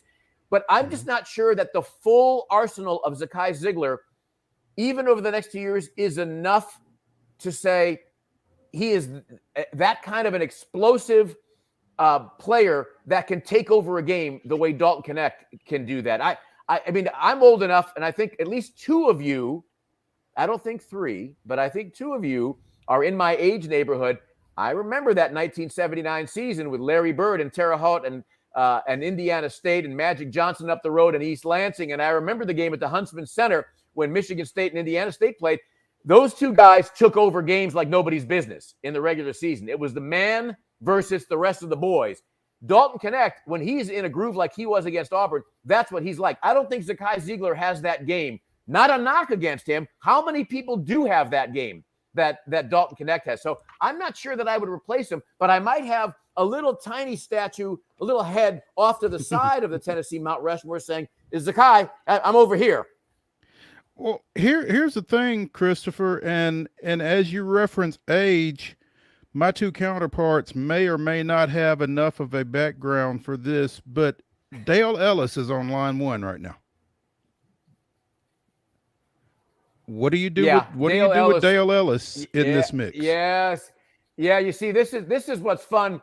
This is what's fun about when we do sports talk, because we can play that. You've held on to that Dale Ellis card, haven't you? You've been sitting there with Dale Ellis on a like. I'm gonna wait till the end of this discussion. I'm gonna throw Dale Ellis out there. But you're right.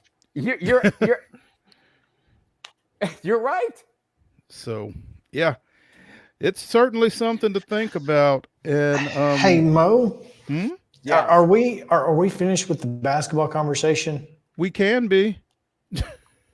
Scrolling through Twitter as we are wont to do. On3 Sports reporting that the NCAA is pausing all NIL-related investigations involving collectives as a response to the Tennessee-Virginia lawsuit. Figured since we have Christopher on the show, might as well talk a little bit about this. Where's my white flag when I need it? Yeah, that's good stuff. I'll just, Barrett Saleh is a friend.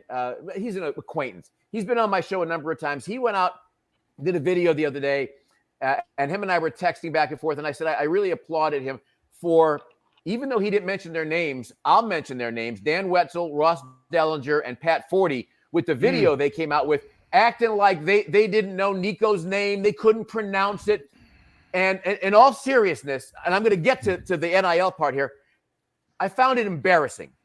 I found it, Pat's been on my show a couple of times. He was a great guest. But I found that little moment embarrassing for three guys who are legitimately really good writers, have done great work for years. Dan Wetzel was in New York. Supposed the college professionals. the federal trial.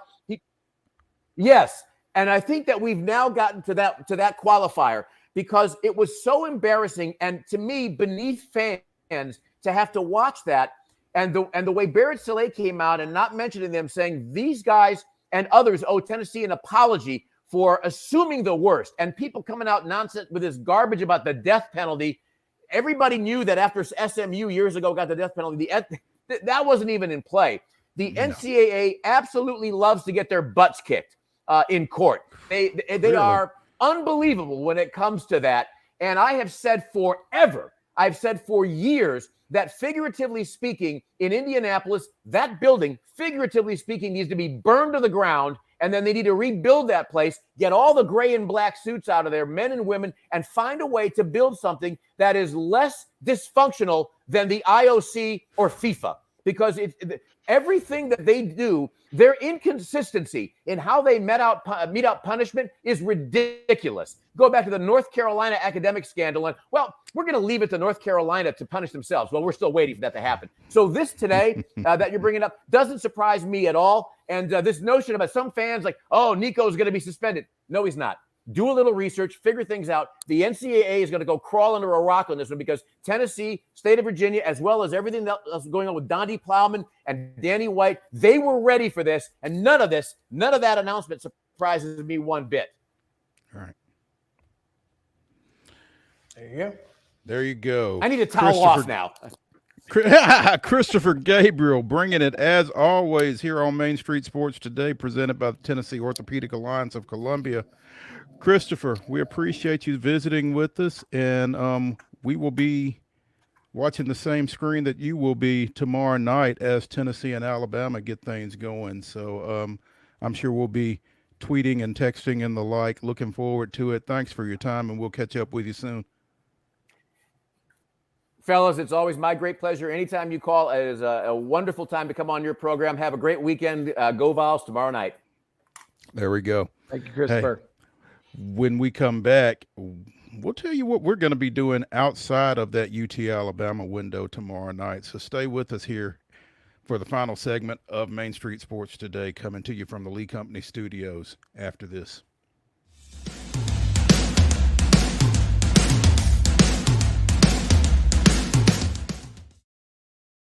Whether you're an athlete or a weekend warrior, when it comes to your performance, don't settle for anything less than excellence. We're proud to announce that Mid-Tennessee Bone and Joint Clinic is now Tennessee Orthopedic Alliance of Columbia, where we are redefining sports medicine and orthopedics. Tennessee Orthopedic Alliance's team of expert sports medicine physicians understands the unique demands of your body. TOA Columbia specializes in personalized orthopedic care, offering state-of-the-art treatments for everything from sports injuries to joint replacements. Learn more at toacolumbia.com. I'm Maurice Patton, and on Main Street Sports Today, we bring you the voices of your favorite teams from preps to pros.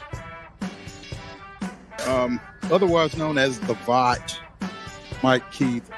The bottom line is we can teach Will Levis woke. I just don't know who's going to work with you on your base stealing now that EY is gone.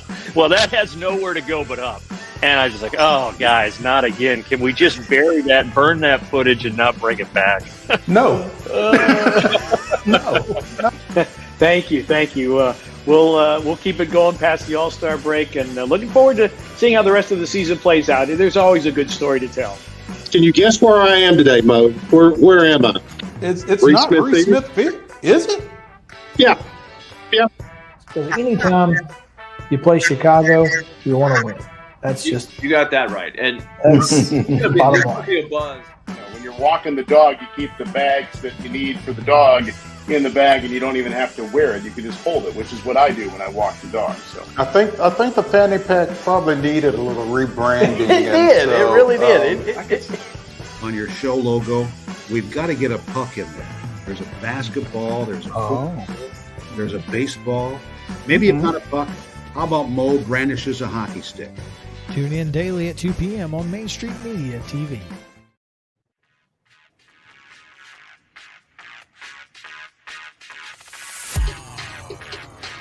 Every time we play that promo, I just think anybody that ever saw me with a hockey stick would know that was staged. A goalie's mitt, maybe. Possibly. I mean, you would have to move a lot less on ice skates playing goalie than anything else. So, yeah. I'm just thinking with, the baseball connection there, a little more resembling a catcher's mitt or a I'm not sure I want to stand in front of any of those pucks coming at you from speed and distance. So, I don't know. But welcome back to the final segment of Main Street Sports Today, presented by the Tennessee Orthopedic Alliance of Columbia. Not Kentucky again. Not Kentucky, but both with C's. What y'all got going this weekend? Because, I mean, I'm going to try my best to be in front of the TV for Tennessee, Alabama, but I'm also headed to Murfreesboro, as I mentioned when we were talking with Chris Childers, for Lady Raiders Senior Day, 2:00 tip versus Sam Houston. Not seen them since running down to Huntsville for that UT game. So I'm not trying to run over there with Charlie. Come on. I think she'd enjoy that. Come on. We'll have a big old time.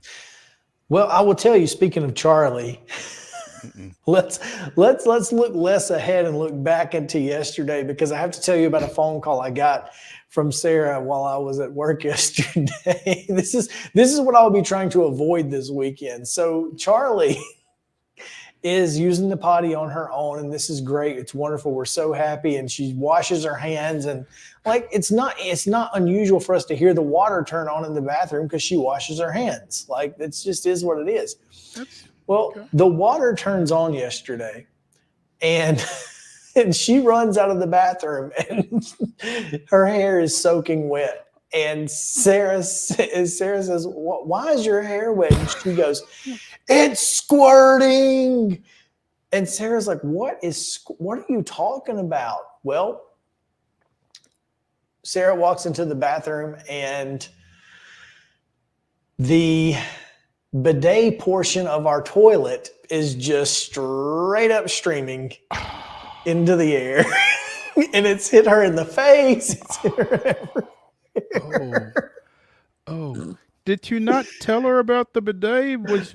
She wasn't ready, huh? Well, so it's silver, just like the flush handle. So I think she just mistook that for the flush handle, and yep, she hit it. And next thing you know, she didn't know what to do. Well, she won't do that again.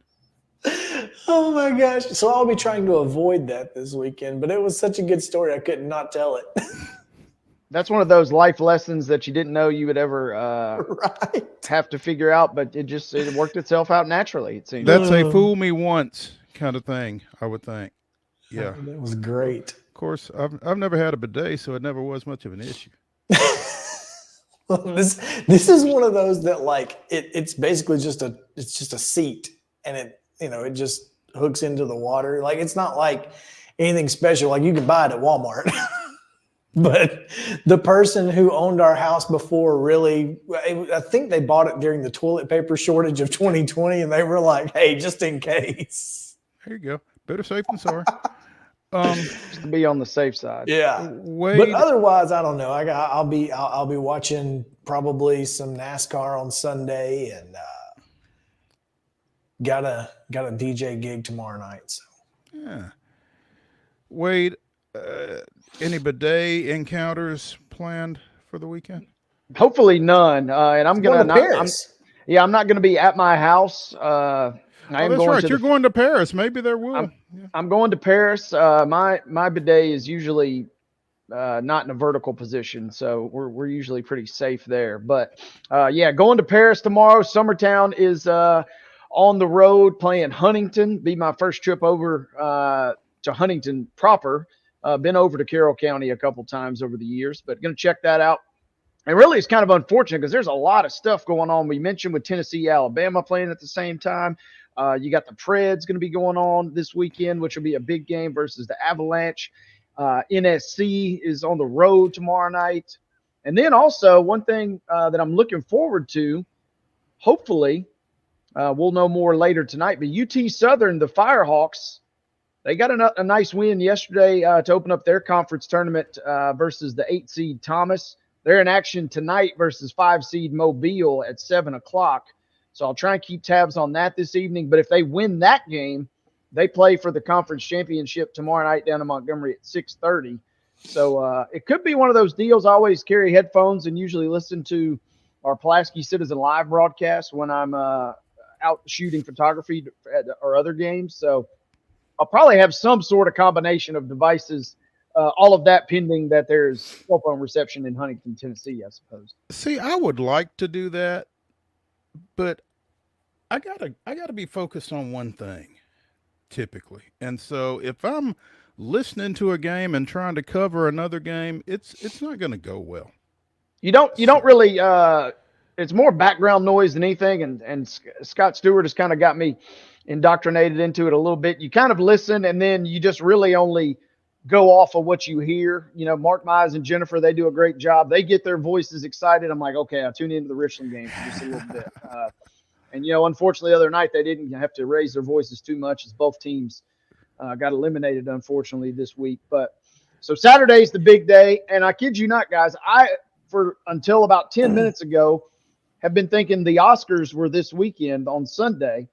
They're next weekend. Now I have no idea what I'm going to do on Sunday because I was planning to watch the Oscars on Sunday night. You can always watch a little NASCAR. Mark mentioned earlier about the late, great Davey Allison picture that's over my shoulder here. Again, looking back, on this day, 1987, Davey Allison won his first NASCAR race at Rockingham. This day in NASCAR history. How about that? Wow, man, that's some good trivia right there.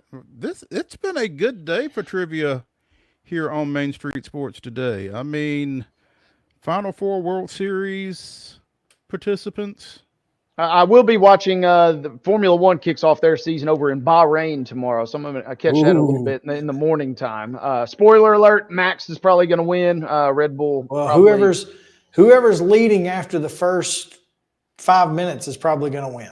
More often than not. By the way, learned this earlier on the show or earlier this week that new Titans coach, Brian Callahan, he's a big Formula One fan, and it pained me that he indoctrinated everybody with his he's a Red Bull and Max Verstappen guy. So that kind of took him down a little bit of a notch in my book because Max he's kind of the pretty boy and the poster child. Nobody wants that guy to win. I mean, Callahan's a former quarterback, though, right? So I guess that kind of checks out. I see what you did there. Yeah, that tracks. Yeah. What you got going on? You mentioned Senior Day, though. What else? I'm going to Senior Day, and I'm going to try to watch UT Alabama, and then I will be slaving away over a hot keyboard pretty much during the day Sunday, getting copy ready for the Wednesday print edition of Main Street Murray, because that's pretty much what my Sundays have devolved to, unfortunately. But you mentioned the Predators. They will be playing tomorrow night against the Avalanche, going for number 8. MoneyPuck.com has the Preds at about a 67% chance to make the playoffs. They're now up to about a 25% chance to win the first round series. Look out, folks. This is wild. Yeah. Who'd have thunk? And it all started with our conversation with Ann Kimmel a couple of weeks ago. Ann Kimmel, who is now moving over to Penalty Box Radio, by the way. So we will have to come up with some new graphics for her for the next time she comes on with us. Yeah. Hint, hint. Should be a lot of fun. Yeah, I'm looking forward to watching both Friday and Saturday, by the way, Portland and Memphis. So, that's crazy. I know. Tonight and tomorrow, back-to-back, 7 o'clock on Valley. So plenty of stuff to react to on Monday on the Monday Mirror, Mo. Absolutely. And see who's here to react to it on the Monday Mirror edition of Main Street Sports Today, presented by the Tennessee Orthopedic Alliance of Columbia, coming to you from a Lee Company studio somewhere. Chris, Wade. You guys have a great weekend. Y'all have a great weekend. We'll see you Monday guys. at 2 o'clock right here.